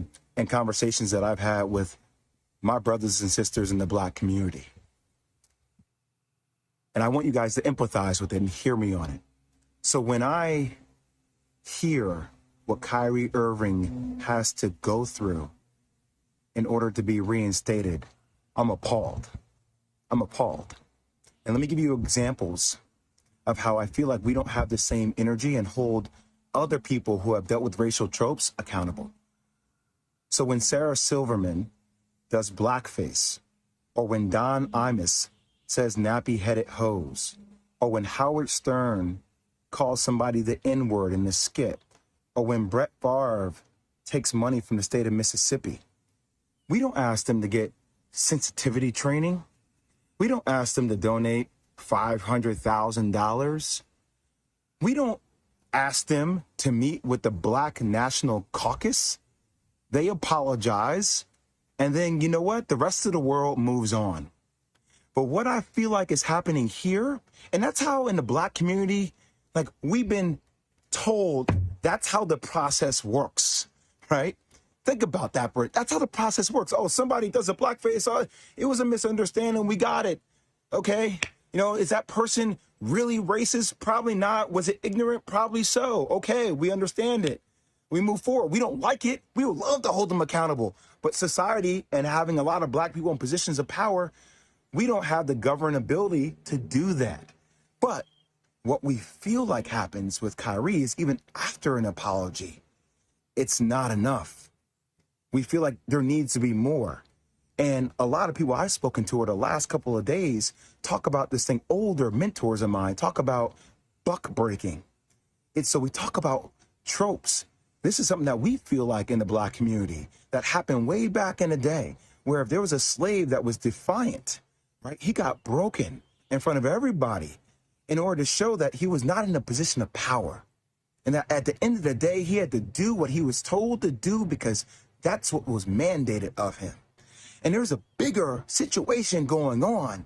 What's happening with Kyrie Irving? If the Nets don't want him to be there, just say you don't want him to be there. But we should hold everybody accountable, even owners of teams accountable with things that are happening in other countries, i.e. China and Uyghurs and the Muslim genocide that is occurring that we hear Enes Kanter talk about. But we don't keep the same energy for everybody. We pick and choose what conversational points we want to make more polarizing. And I might lose my job. I might lose deal opportunities in the future for speaking out about even the platforms that continue to promote and profit a movie that is considered anti-Semitic to billions of people. They don't have to be accountable. Who is accountable? But we're going to put everything on the shoulders of Kyrie Irving, who, even though he said, I cannot be anti-Semitic because if I know where I came from, stating that he's one of the 4 lost tribes. He's saying that Blacks and Jews come from the same entity, the same thing. But we don't want to understand nuance. We want to be triggered by words, and we like fire, and we like things that are, going viral on social media, and everybody has some kind of hot take, and we're calling people idiots, and we're calling people names because that's what we do. We just destroy each other. I ain't going to destroy each other, man. I'm not going to do that. Is Kyrie Irving anti-Semitic? Hell no. Could he have gone about it maybe a different way? That's what I would have advised him to do. But I'm not going to let you guys sit out here and make this dude out to be like he is a villain, like he is a bad person. He is looking to explore his heritage. Now, you can crucify me if you want. I don't give a damn anymore. It's time for people to start speaking out with nuance and speaking out on the principles they stand for. That's all I'll say. There you go, right but, there, but ladies and you're a part of gentlemen. the same hypocrisy, though. You're a part of the Watch media. college football. You're a part of the media. He's a part of the media. He's a part of the same hypocrisy. Yeah, but you gotta applaud him coming After out. the fact, though. After the fact, Tony, we just were talking about that. Listen, is it late? Absolutely. But the later it is, we're late. We're talking about it right now. You know what I mean? No. Listen, is it late? Yes. But you gotta applaud what he's saying. Of course, number one, he's a part of the same hypocrisy, Tony. He's taking the same risk by coming out right now. He could be reprimanded. He could be looked at in a certain light in his workplace. He could lose sponsorships. All those things he just mentioned are true. You know what I mean? So it is. So you gotta applaud it. Yes, it's late. You saying he should quit his job and then make that post? No, if he quit and said, "This is why I quit," like this is my stance with. But it really wasn't late. Would you feel different? Yeah, it really wasn't late though, right? He's when the lists of requirements came out. This is when he made this post. Absolutely. Speaking about that list of requirements, and that's what I was also going to say. The longer he waits, the more things pile up, which gives. I mean, like that was his breaking point. You know what I mean? Like what I'm saying is he perpetuated himself being on ESPN himself, Stephen A. Smith, before the punishments came down. Him, Stephen A. Smith, all these guys, Shannon Sharp, all these guys who were on ESPN. And like I said, I know the reason why they did it. They don't want to lose their job, right? Hold on, let me finish, Tony. Let me finish, Tony, please. Let me finish. What I'm saying is the reason why I'm calling it late, and everything he said is correct. We know this. Everything he said is correct. But you can't have that position now, but you were part of the same perpetual bashing of Kyrie Irving after he came out and did what he did. He was a part of it. He was a part of it. He was absolutely a part of it. He was the objective one the whole time. Stephen A. Smith has been semi-objective, but both of these guys acknowledge Kyrie's wrongdoing, which we have all acknowledged. He did not handle the situation right. He was not a part of the bashing. Tony, let me ask you a question. Part of the name. How come he didn't say this? How come he didn't say what he just said on ESPN? Listen, that's how I started my statement. I mean, that's exactly how I started my statement. Because it's different when you're on ESPN talking to millions of people. Hold on. But it's different when you want to get that message across to people on ESPN when millions of people are watching, right? Then now in your private account, that's two totally different things. Like if he was really about that, like he should have did it back then. He should have did it on ESPN. More people. If it's on ESPN, sure, but now he's directly risking his job. Yeah, I don't necessarily agree with that. I don't necessarily agree with that, Josh, because I mean, I have clients was on his private platform. It still reached his job. Yeah, I have clients that I do work for, right? And some of those clients might have a bigger reach than me as far as media is concerned. And if I have something that I want to say, I'm not going to say it on their platform because that could be misconstrued that they believe whatever it is that's being said. You know what I'm saying? I'll say it on my platform because it represents me. And what Tony just said is right. Kyrie didn't put anything out on the Brooklyn Nets platform. He put it out on his own platform that he controls. I just think it's totally different. But particularly when you talk about Jay Williams, who was on there on ESPN bashing Kyrie Irving for what he did, right? Kind of contributing to the vitriol to Kyrie Irving. We just were talking about it. What I'm saying is go back and listen. He was one of the guys that handled it correctly. He was one of the guys of saying, hey, y'all might be going a little bit too hard on Kyrie right now. He was the one that was consistently having a stance of he did not make the right choices, his responses, his interviews, the way he worded things. he acknowledged all that. So it's not like I think you're misconstruing when he pointed out what Kyrie did wrong as bashing like some others and the name calling like some others. He didn't do any of that. That's all I'm saying. He didn't call Kyrie Irving an idiot. He didn't do any of that. But at the same time, he did contribute to the vitriol that's going against Kyrie Irving right now because he works for a company that's owned by Jewish people. I mean, let's just call it what it is. And he don't want to lose his job. So that's the reason why he didn't do it on ESPN. But I agree with what he's saying right now. If he didn't want to lose, do you think him putting a post out on his private platform had any risk at all? I think it has some risk, but again, I think timing matters. It matters though. It matters. You saying you put your hands up like it doesn't matter. I think it does matter. You want to come out now and say this now after that on your private platform? You could have did it on ESPN. Take the beach, be as strong as you were now on ESPN. You have a voice there. Who's to say he? First of all, who's to say he won't? Who's to say this doesn't even get more press because somebody decides? Like, if they have a problem with what he said, I hate saying that. If someone has a problem with what he says, it could be addressed at work. It could be addressed publicly at work. At that point, then yes, let's see if he has the same energy and the same stance and he stands on what he said. But you saying so if that's how he was feeling at that moment, he shouldn't have went live. He should have waited till the next day until he got to work. I didn't say that at all. I'm saying the timing of it. Himself working for a network that we all agreed contributed to the vitriol against Kyrie Irving. He had the Jewish guy come up there, right? He works directly for that network, right? He didn't have the same energy when he was on there talking about Kyrie as he did in that post. Where was the same energy at? I'm not saying he didn't either. I'm not saying what he said was wrong. Was the stipulations out yet? I don't think that. I'm saying before the stipulations came out, he had an opportunity to. He was a part of the vitriol that was directed at Kyrie Irving. He's addressing the stipulations.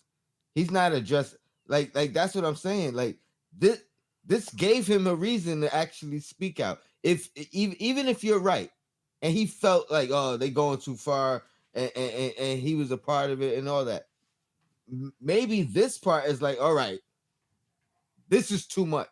Because that's really where we're discussing.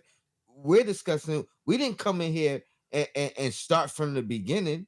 You know what I mean? And kind of say, this is where it started and this is where we're at now. We started this whole conversation based off of C-Mac said where in the we chat. at So now.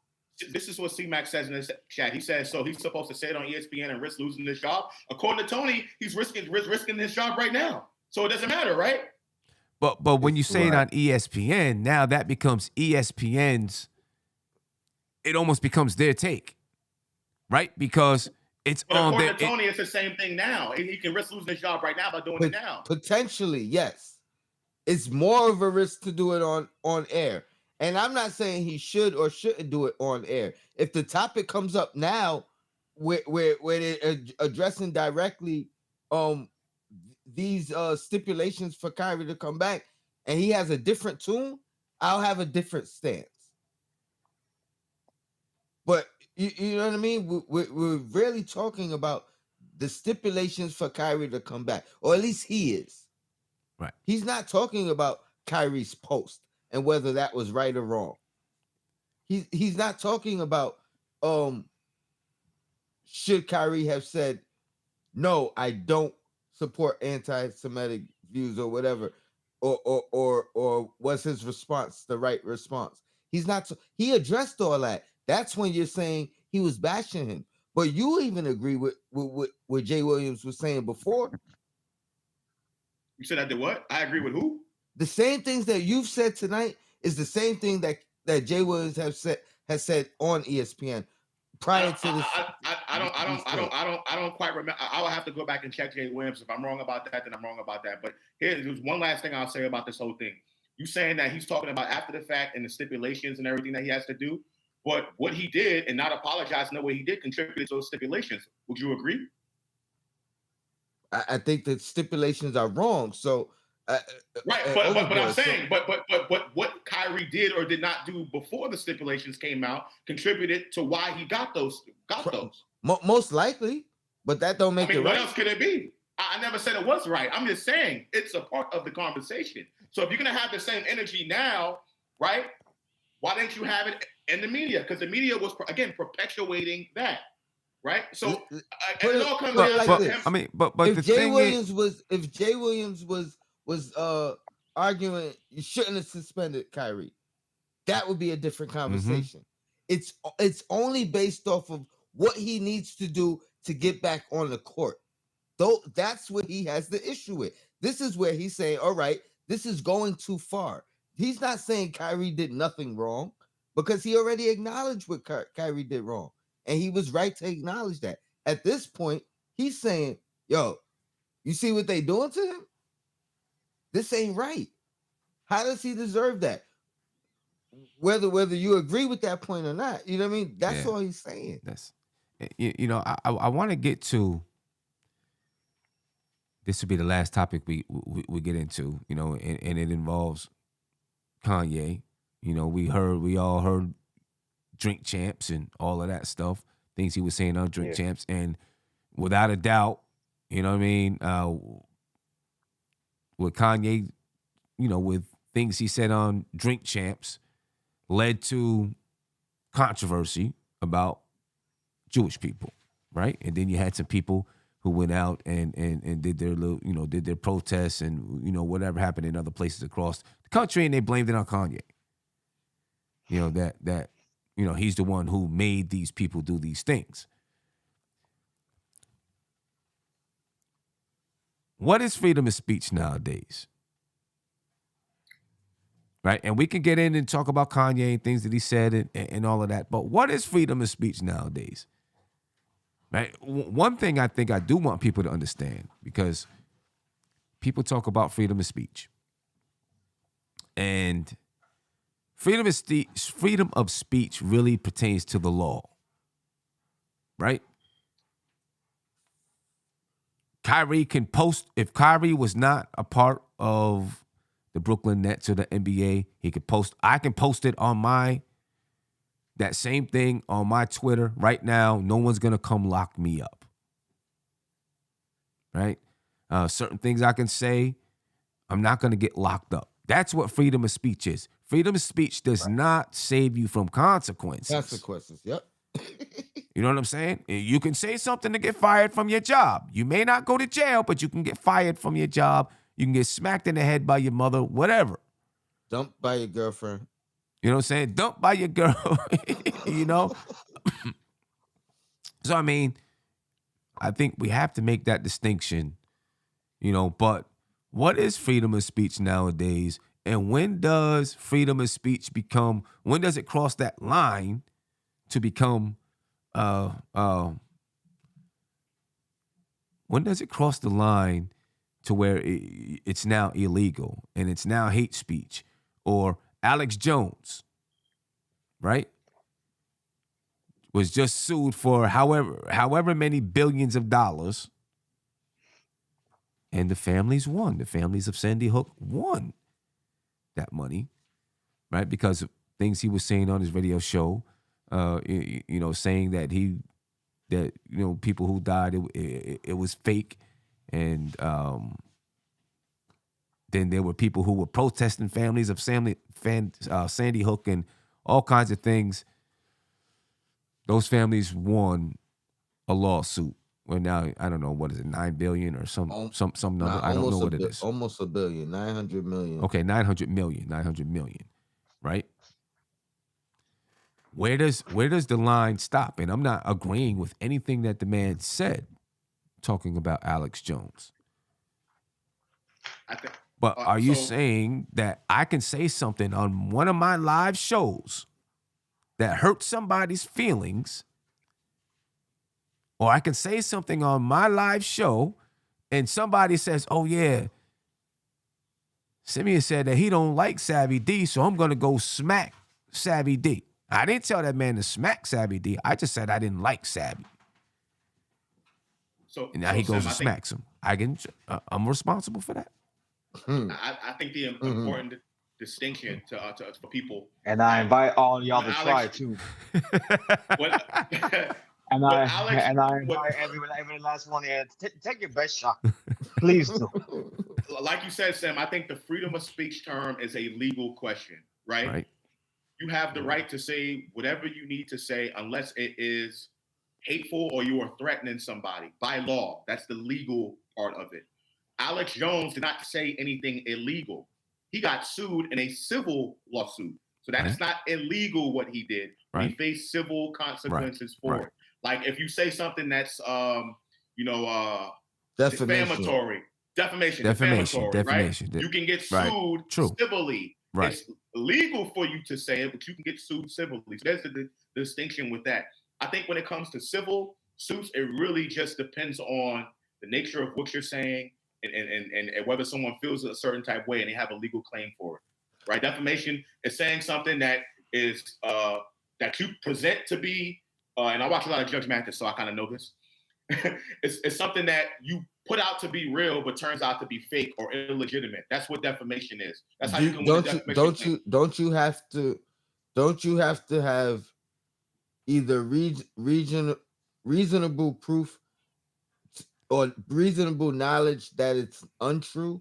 Yes, correct. Mm-hmm. That you know it's not true, but you're promoting it to be fact, but you know it's not true. That's how you win a defamation claim in a civil case. So the person that is suing has the burden of proof. They have to prove that, right? From a legal perspective, freedom of speech, like there are no limits on freedom of speech with the exception of saying threatening somebody, or now what is deemed hate speech. Right? And I think the hate speech is kind of like a fine line of what people describe as hate. It kind of varies based on what religion you're talking about, who you're talking about, and what jurisdiction that you're in, what state that you're in. Right. So if that's the question that you're asking, Sim, I have no idea because it varies. It varies. It varies. That part varies, but the civil part, I think the civil part is understood. Anyone can make a civil claim. Right. Anyone. So somebody can sue me right now for being a Knicks fan. Yeah. Right. Take me to court for it if they want to. That's the issue. Let me ask you guys this thing. And this is someone sued for real quick, Tony. Someone sued the Jets and Giants for calling themselves New York Jets and Giants, but they play in New Jersey. Yeah. Someone sued them for that. So yeah. Yeah, they're lying. And you may think it's a stupid question, but should hate speech fall under freedom of speech? I think that's a great question. That's a question. That is a great question. I think because one of the things when you're talking about freedom of speech is you have the freedom of speech, but you cannot incite violence or riot or harm, right? You cannot incite. Weaponize your words. You cannot weaponize your words, right? And I think hate speech, because it's so emotional, it can be considered inciting. Okay. Right? And here's the thing. Does it change based off of the individual? Because now, that's true. If I post something which is deemed as hate speech and I only have 300 people that view it, what am I inciting? As opposed to if I am a more famous, more popular, more acclaimed person that has 3 million or 6 million or whatever, 100,000 followers. Now, at what point does it become insightful? Because of the people who get the message as opposed to the actual message itself. Right. You know what I mean? Because I think that's one of the things they were referencing with Kyrie. Oh, you have this huge platform. So now, let's say you have 6 million followers. Let's say out of those 6 million followers, 1 million already saw that movie, but you just exposed it to 5 million. And out of those 5 million who never heard of it, let's say another 1 million view it. You know what I mean? So So is that why you're so upset? Would you have been as upset if it was a less popular player? Tony, the legal component comes in that based on, okay, you put your message out, but some of those people decide to do something and incite a riot. You then can become a conspiracy caller. You could be a part of that conspiracy. That's why they try to get Trump right now. Well, Because I he mean, said some words. no. I get that, and I was going to bring that up as well. But the same thing is actually being said directly to Kyrie, because it goes back to my comments earlier about people talking about how physically scared they are based off of that tweet. Right. You know what I mean, or based off of that, they people have talked about. I've gotten death threats since that. You know what I mean? So. The courts, when I was hearing those things, will have to tie Kyrie to those actual events. That's the first thing that was coming to my brain. Like, why are you saying because of the, like, it sounds like you're laying legal grounds in advance. You know what I mean? Because you're directly implicating, you're saying this is why without saying how this is why. You know what I mean? Like, that's why prosecutors don't want to take it up. It's a really hard case to prove. A conspiracy for hate speech, that's really difficult. That's why it's really hard for them to get Trump, because you have to be able to tie it all together. And no prosecutor wants to have that. And you have to be able to tie it together to say that these words incited this specific directly. I want to read something real quick. I get it. This is from the American Library Association. Hate speech. There is no legal definition of hate speech under U.S. law. Just as there is no legal definition for evil ideas, rudeness, unpatriotic speech, or any other kind of speech that people might condemn. Generally, however, hate speech is any form of expression, any form of expression through which speakers intend to vilify, humiliate, or incite hatred against a group or a class of persons on the basis of race, religion, skin color, sexual identity, gender identity, ethnicity, disability, or national origin. In the United States, hate speech is protected by the First Amendment. Courts extend this protection on the grounds that the First Amendment requires the government to strictly protect robust debate on matters of public concern, even when such debate devolves into distasteful, offensive, or hateful speech that causes others to feel grief, anger, or fear. The Supreme Court's decision on Snyder v. Phelps provides an example of this legal reasoning. Under current First Amendment jurisprudence, hate speech can only be criminalized when it directly incites imminent criminal activity or consists of specific threats of violence targeted against a person or a group. And this is where you have to prove that this speech incited criminal activity, imminent criminal activity. And that, of course, is the difficult thing to prove. Yeah, but I don't think that would actually deter someone from actually filing a lawsuit. Yeah, but that's civil, Tony. He's talking about criminal. Criminal is what Tim is talking about, not civil. Anybody can get sued. He's talking about criminal. Like somebody going to jail. Right, where you're gonna go to prison. I understand that, but I mean, to get the charges or to get the investigation started, it could be criminal. I'm telling you, I don't remember who the guy was. I agree. It doesn't stop someone from filing charges. The guy said death threats. Right there, that becomes criminal, and he's live on air. And this is not like this is ESPN. You know what I mean? Like. Or one of the higher profile channels, or Fox, SF1, whatever it was. But the guy, you know what I mean, the Jewish guy, he was up there, and he's talking about how he's gotten death threats since this all happened. You know what I mean? And his fear of what this is inciting. And this is the same thing that happened in Germany. You know what I mean? Like, and to me, it's crazy because let me ask this. Was it big? Was it bigger when Kyrie posted it, or was it bigger when the response came? You know what I mean? Like they talk about the 6 million followers that he has, But how many people have looked into that since it became this big story? Like, did they make it bigger than it was? And I don't mean that in a disrespectful way. I mean in a literal sense of, let's say all 6 million of his followers looked into this.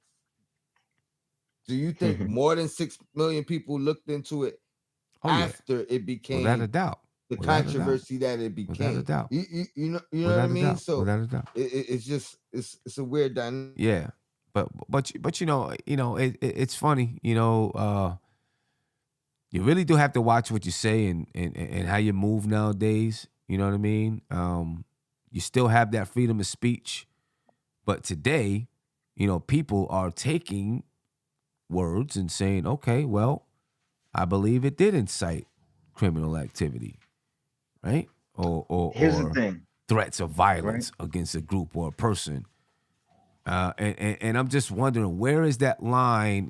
People all the time, there's going to be people that sue for anything or file charges, for anything. You know what I mean? And then now you've got to defend yourself against those charges being filed. You know what I mean? And then it's on the burden of proof is on the plaintiff to show, hey, this person said this, and it directly incited this. You know what I'm saying? So my problem is there. Because if I'm allowed to say something, like for example, if I'm allowed to say, I don't like Savvy D, right? And then someone goes and slaps Savvy, and then Savvy might say, well, it's Simeon's fault because he's got 33,000 subscribers, and he said he don't like me. So he made this happen. That was an imminent, he made this happen. And then he brings charges up on me for hate speech. All I said is I don't like him. Right? You're muted, Tony. You know what I mean? Like, where does that line get crossed? Because and we could go to court, and the courts say that wasn't hate speech. But now in the court of public opinion, Yeah. I hate this man, and I put threats out for him to get slapped. And what about circumstantial evidence, right? Because now it's like, oh, he was a subscriber, so he definitely heard it because he subscribed. Because you he know what I mean? subscribed, right? He definitely heard it. He was Or if it definitely was a watching. post, he liked the post, so he definitely seen the post because he liked it. You know what I mean? So yeah, I feel you. It may be circumstantial. Yeah. And we got to look at the context too. Like if there's a historical context to what you're saying, then you can see where the line of hate speech gets drawn. Do I think hate speech should be protected by the First Amendment? I mean it already is. There's things that I consider to be hate speech that are allowed for people to say. And if we see in this example now, right? Well, not in this example with Kyrie, but for example, Myers Leonard, right? I said just now that I believe that there are some things that I consider to be hate speech that are acceptable and not and covered by the First Amendment. You might lose your job for saying the N word, right? You might not, but you're not going to prison. I believe the N word is hate speech, but it's protected speech. Myers Leonard went on Call of Duty and called someone a kike. Okay, and then that is hate speech. Is he in prison? No. Sorry, Sim was looking around like like no, all right. But if if I call someone, he gonna bleep it out. Don't worry. Yeah, right. If timestamp that. If I call someone the K word, that's hate speech. I'm not going to prison. Myers Leonard is not playing for a team because of the backlash. But like I said in our private MBK chat, you can only be so divisive and controversial, commensurate to your talent level, before it's not worth it to fight for you no more. Okay, and then that's where I feel like Kyrie is approaching. I'm like, is the talent level so good that the Nets have to go out on a limb for this guy? I think he's diminishing his standing in that regard as time goes on. But hate speech is protected speech unless it leads to violence against the person. And in that regard, it still depends on who is actually being the victim of that violence. Okay, because politicians go out there and say all the crime is coming from black people, right? I heard someone say that, right? Um, they, they go out there and pump narratives about us, and then trivialize our deaths to say that we deserved it, and then saying that we deserving it is because of cultural things that we all have to sort of lessen our value as human beings, which could very much give way to more of that same violence. But they're not being prosecuted or held accountable to any extent, really. And I feel like that kind of speaks to what I was saying earlier about the valuation of other people's lives. If he had said, "Oh," if someone says, "Oh, well, I wish all those blacks would just get lynched," that's okay. Now, if something happens to that guy, we're looking into some charges for you.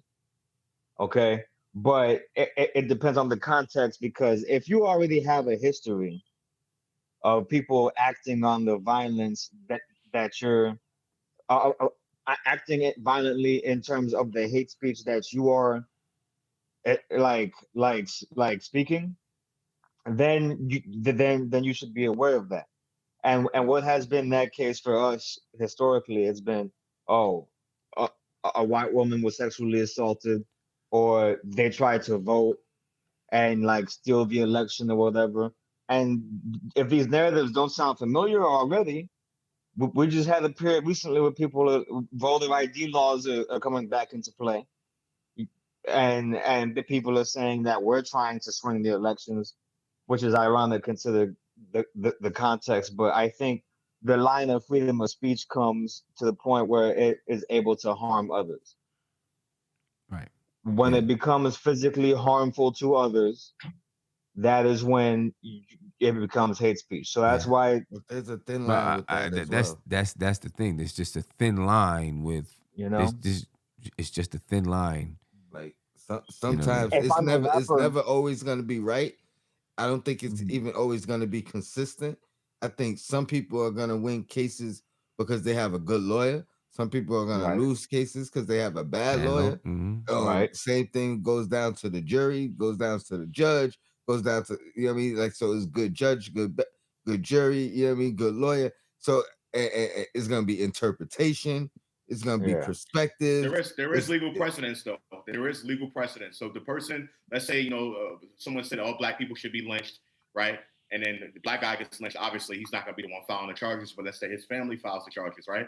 File charges. Prosecutor looks into it, figures out whether they have enough evidence or not. And if they do, they go to bat. If not, they drop the charges, and then there's nothing to really talk about, right? So there's so many different things coming into play, like Tony said. right. And then they got to get you in civil court. But just recently, Yeah, this they go to civil happened. court if it doesn't. Yeah, Oh, exactly. right. And just recently, this happened. A bunch of music labels and like entities in the music industry all signed on to a newsletter calling for support for freedom of speech, because rap lyrics are being used in court against people, right?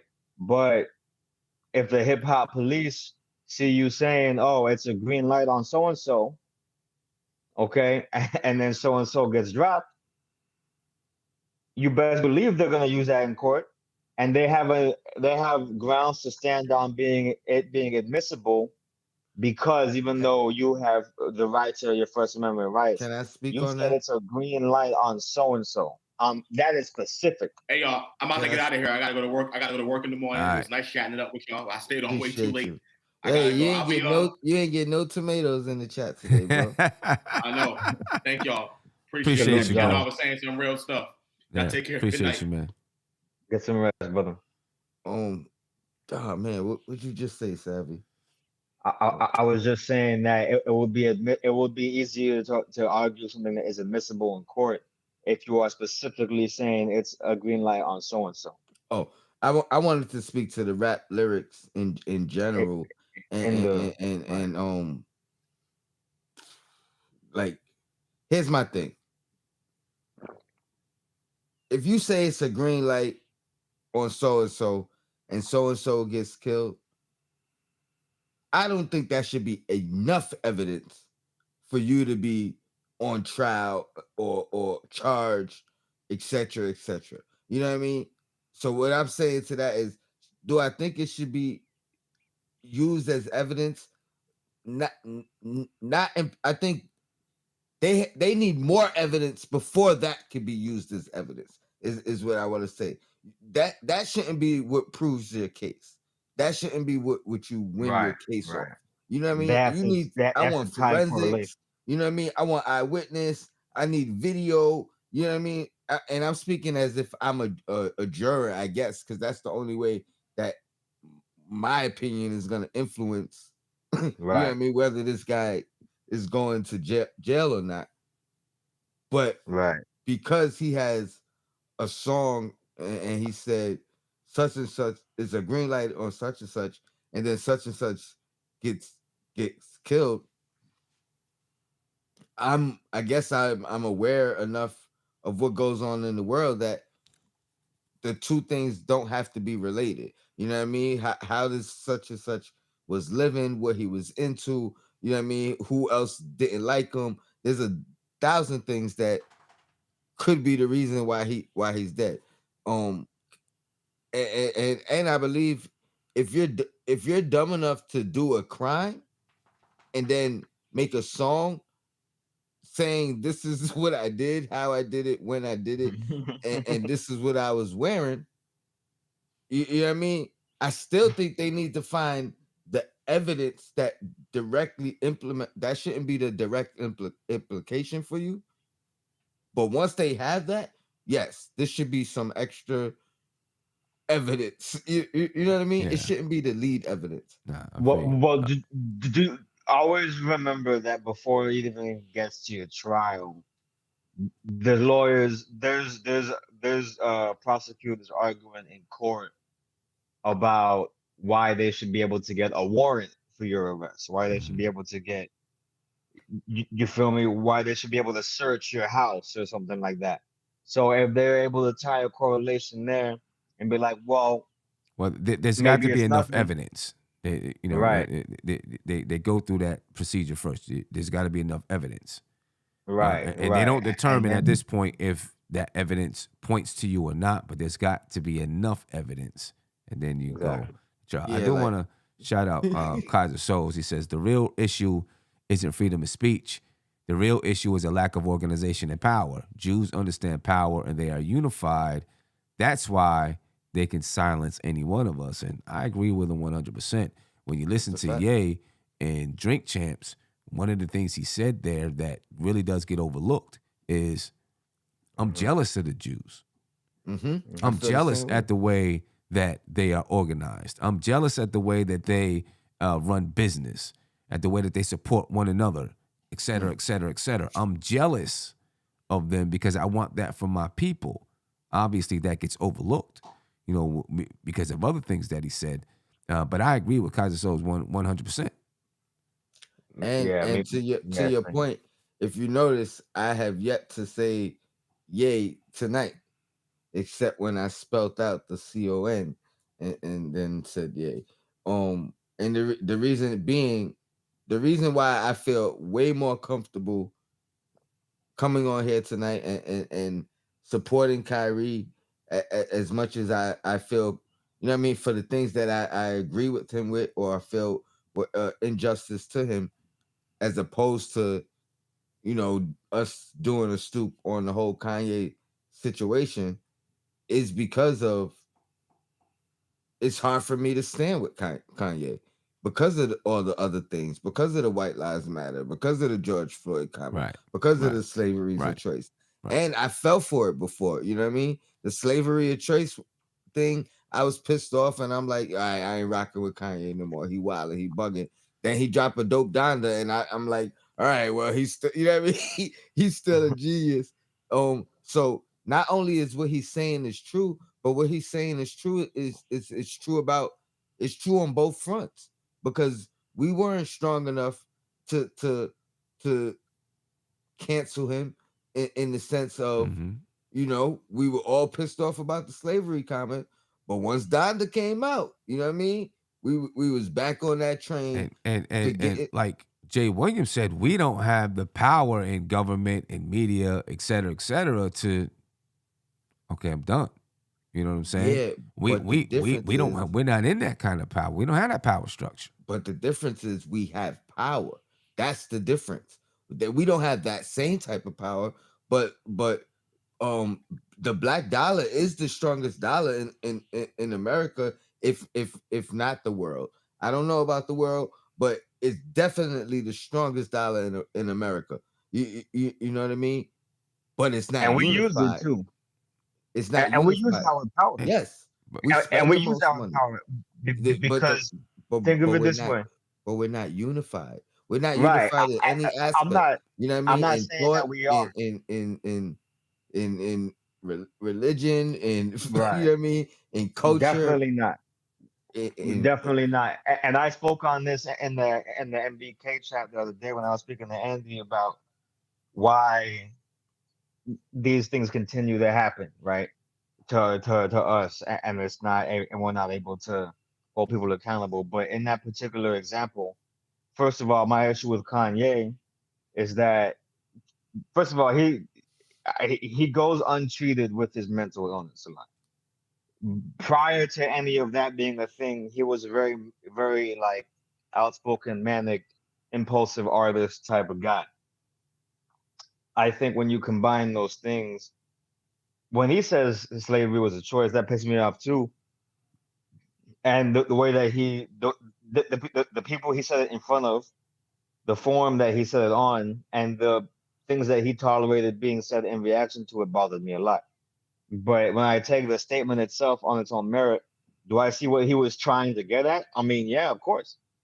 But how much of an option is it really to choose to choose death over life in subjugation?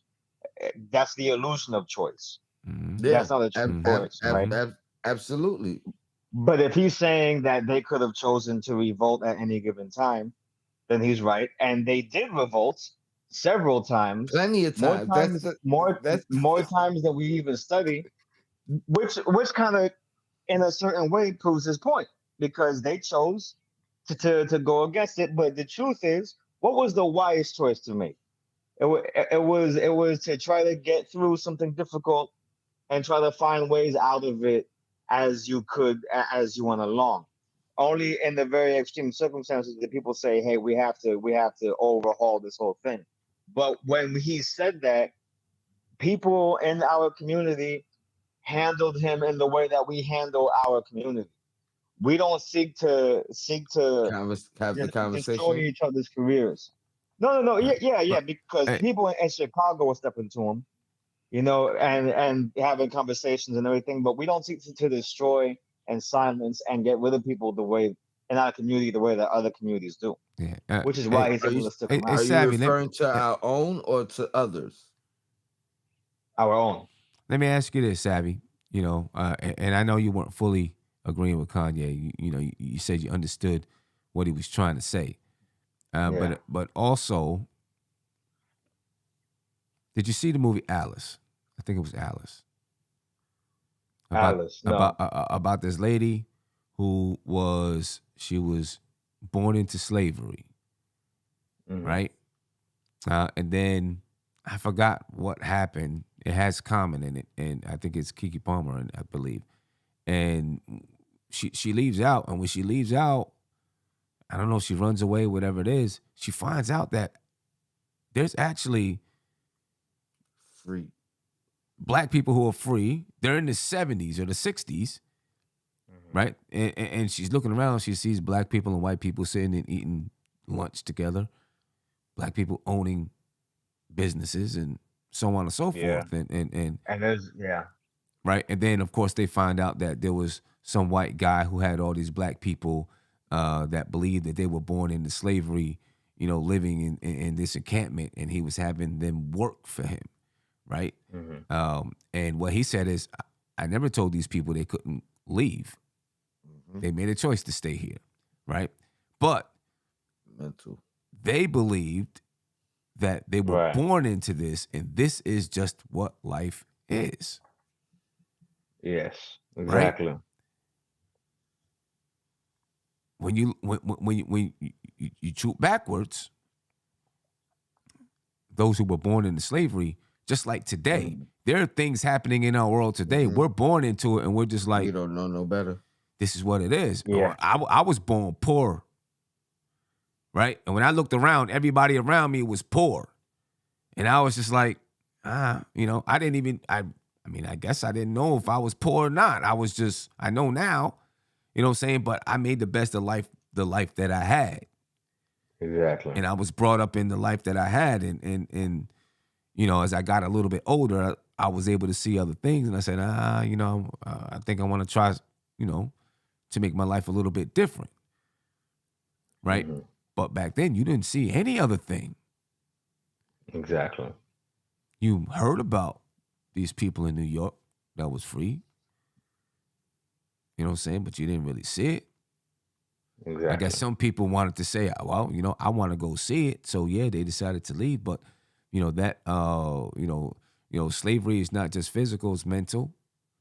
Exactly. You know what I'm saying?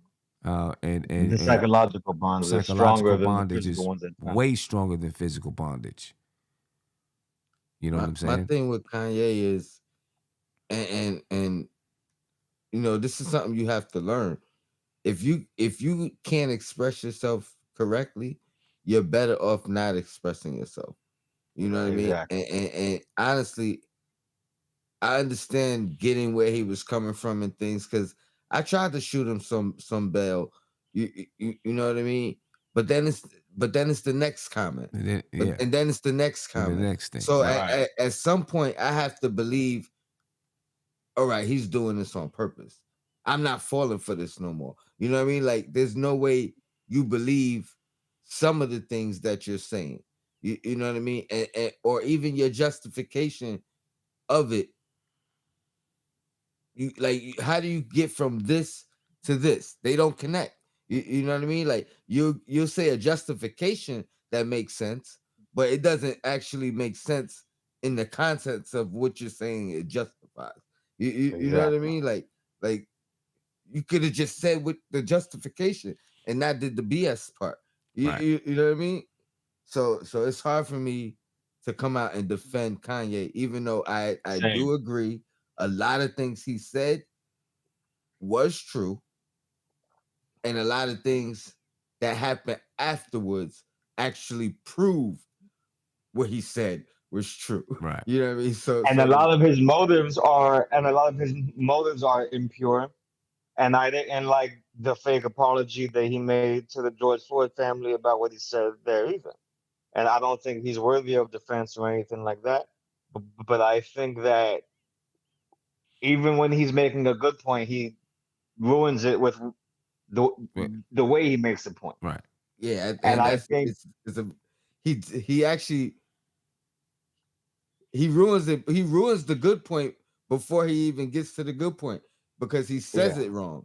You know what I mean? And the only thing he said that I thought like was really important for people to hear was that, listen, people are coming at me saying I'm this and that, I'm anti whatever. But is it not and he didn't verbalize it this way, but what I took from it was that, is it not a mutual destruction if all of the music that we're listening to that inspires this culture of violence is being pumped and sold by the very individuals who I am being accused of hating, Mm-hmm. right? And then he goes on to say that when we do something, we all have to pay the price, right? When it was does something, we all have to pay the price. But when one of them does something, it's just that individual, and then that individual can apologize and move on and continue to own us and our music and our culture and our industry and da da da. I felt like that was the real important part that got lost in the mix, and with good reason, because he said a lot of other stuff in that regard. But the jealousy aspect speaks to the fact that people can bully and treat this community the way that they want. But as soon as you even say something that is factual, because I saw people saying things that were anti-Semitic that I was like, this doesn't speak to any sort of hatred or any illegitimacy of who the Jews claim to be. It just points out, hey, there's a discrepancy here, and I feel like there's nothing necessarily wrong with that. Yeah. But Let me when it ask you comes this to though: him, who decides if it's anti-Semitic? Who makes that right, decision? exactly, You know what I'm saying? exactly. Just like, you know, with us, who makes the decision? You know, that action was racist. Is it us or is it them? Exactly. You know, that's And And and that's the and question. I mean, again, I think the main thing is more conversation. Like, can you I have agree. the conversation without it being uh can it be equal on both sides? Like, can it be a conversation without it be a scolding, without it being a lesson, Right, or let me right, teach you? right. Can you learn from each Can, other? You know what I right. mean? Like you don't have to end it where you're agreeing. You know what I mean? But it also doesn't have to. It doesn't have to be hate, considered hate. Right. You know what I mean? Like, can we not? Can we have opposite viewpoints, religions? You know what I mean? Like because It depends on the that's power dynamic, because yeah, only one group has the incentive to do so. If we don't have the power to hold people accountable for what they do to us, what is the incentive for a group that does have that power to meet us on an That's even true. ground? It's always going to be a relationship where no, we're going to put you in check about believing us, and then maybe we'll listen to you complain about Right. I whatever mean it the is. You know best what I mean? if that's your fear, if that's your fear, if you don't think it's going to be uh genuine, then make it as public as possible. I'm speaking more about this Kyrie situation. You know what I Right. mean? Because all right, you saying I have to do this? Let's take it a step further. Let's do it publicly. You know what I mean? Mhm. Let's make a documentary out of it. Let's make a learning experience out of this. Let's make it a true dialogue. So now if I feel like it's not going correctly, you know what I mean? At least it's documented. You know what I Right. mean? If I feel like it's one-sided and it's a punishment, which I don't want to do, but I'm willing to sit down and have the conversation and learn from you and you learn from me. Like that, because that's what Did I you was saying guys see? should have been the Did thing from the Did you guys beginning. see? Right. Did y'all see that clip of Nick Cannon and Jonathan Greenblatt sitting down talking? I I seen don't a know. small Yeah. clip, I don't know if I but I did. know it made me say I want to see this the entirety. That what you just said makes me feel like that's exactly what's going on over there, where Nick Cannon is supposed to be, talking with Jonathan Greenblatt on a level where it's like Jonathan Greenblatt and Nick Cannon a podcast or something like that, and they're talking about issues in regards to what we're discussing now. I feel That's like that might be the closest thing I've seen to it. But Nick Cannon went through his own troubles with exactly that community, Yeah. and exactly. then went through the steps. He went. Yeah. He went through it. I remember. He went through a lot of it, and he was able to. He's actually the first person that I've seen that got Recovered. in that much hot water to that degree, They and be got out able of it. to and be able to return, yeah, and be Yeah. able to make a strong return to to to to I form, mean, and now he's able to get this guy to even n- n- entertain the idea of speaking. I think there's something there. not for nothing. Let me ask you this: How Not, much? How much do you think he conformed to make his return? can I add to the question? How much I do you think think I his think he did everything value, monetary value, had to do with his recovery? right, You, right. you know what I mean? Because I don't know if he's already a billionaire, but I wouldn't be surprised if he been a billionaire. You know what I mean? Because of Right. Quietly, the yeah. And you know, definitely, you know, monetarily, it's different on, you know, someone got $500 million or someone who's making 50K a year. There's a big difference there. Because someone making 'cause even 50K a year, they can't afford to lose their job over this. Right. absolutely. But I'm saying even him and Kanye was different. You know what I mean? Because they tried to take everything from him Hmm. when he was in the midst of his situation. He just was financially savvy enough, and the deals that he had in place were structured in the way Yeah. where they, they could take a couple of things from him, but you know what I mean, they couldn't take everything You from him. can't. Right. You know what I Right. mean? He owned too He much owns stuff. as opposed Right. to Kanye, where his was partnerships, relationships, equity stakes, and Hmm. things of that matter, Right. where it was easy to be like, oh, you a billion, you got 3 billion. All right, let's pull this plug, pull this Right. plug, pull But this plug. Kanye should still have enough money to be good. I mean, Right. Right. what is good, Sim? Because allegedly, I don't know if this is true, but even he said it out his own mouth. Is he went from 3 billion net worth Hmm. to well over a billion. You know what I mean? Like, so a couple, let's say 500 million. Right. Let's say that, because it was reported as less, and I think you were always gonna say less, especially when you talk about IRS and things of that nature. Hmm. You know what I mean? So, but even if it's still a billion, you know what I mean? Like, That's what I'm saying. He should be still good financially to where he could say, you know what? All right, you took all of that from me. I'm gonna go start this business over here because I still but got, it, I still got, I still got $300 million cash, whole yeah, but cold cash in the bank. the problem is the problem is the relationships.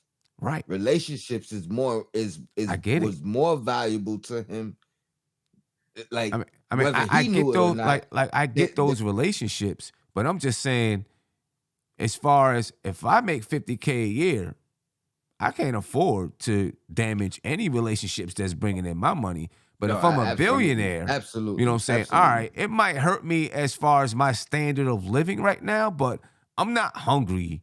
You It's know what I what they mean? call And FU money. yeah, and you know, I'm not hungry. And I still got 300, 200, 100 million, $50 million Yeah, where I yeah, can go start another business or I can invest in this, that, and the third and start to rebuild my fortune if that's what I want to do. You know what I'm saying? And, you know, that's where, you know, people have to start. I think Kaiser Soul said it in the chat. You know what? I organize for myself. F these partnerships. And I'm not saying that these things didn't deserve to be taken away from them or whatever, you know, you want to call it. But, you know, this is where if you have your own, you don't have to worry about it. I, I mean, this was the conversation years ago with Kanye and Sway. You know, and he recently came out It's and yeah, did the right, yeah, Sway. right. You did have the answers. Yeah. You know what I Uh-huh. mean, You and know, tried but to make it a new meme, but it's funny. My problem is, if he was thinking was if he was listening to Sway then, as opposed to being as combative as he was, even though he reached these astronomical heights in the process afterwards, I think he would be better off had he come to this conclusion then than actually where he is now and trying to rebuild and build back yeah, up. yeah, yeah, And I say definitely. that because of those relationships, Right. and not just the relationships that he messed up throughout these industries and the guys that dropped them. I'm talking about his relationship with us, or people like Yeah. me who find it hard to still even support him. Right. You know what I mean? That's without a doubt. You know what I'm saying? The thing, you know, I don't know where Kyrie is gonna go with what he's doing. Kanye, you know, I don't Right. even know what to say. You know what I'm saying? Don't even know what to say. You know what I Right. mean about Kanye, but I'm pretty sure that he's going to. He'll be cool for a while. He'll rest. He'll chill out. You know what I'm saying? And money's gonna talk though. You know what I'm saying? Yeah. And he'll put out some more music. He'll gain back some support. Right? Black people are forgiving people. We Oh, are. Black oh, people We are oh are. boy. forgiving people.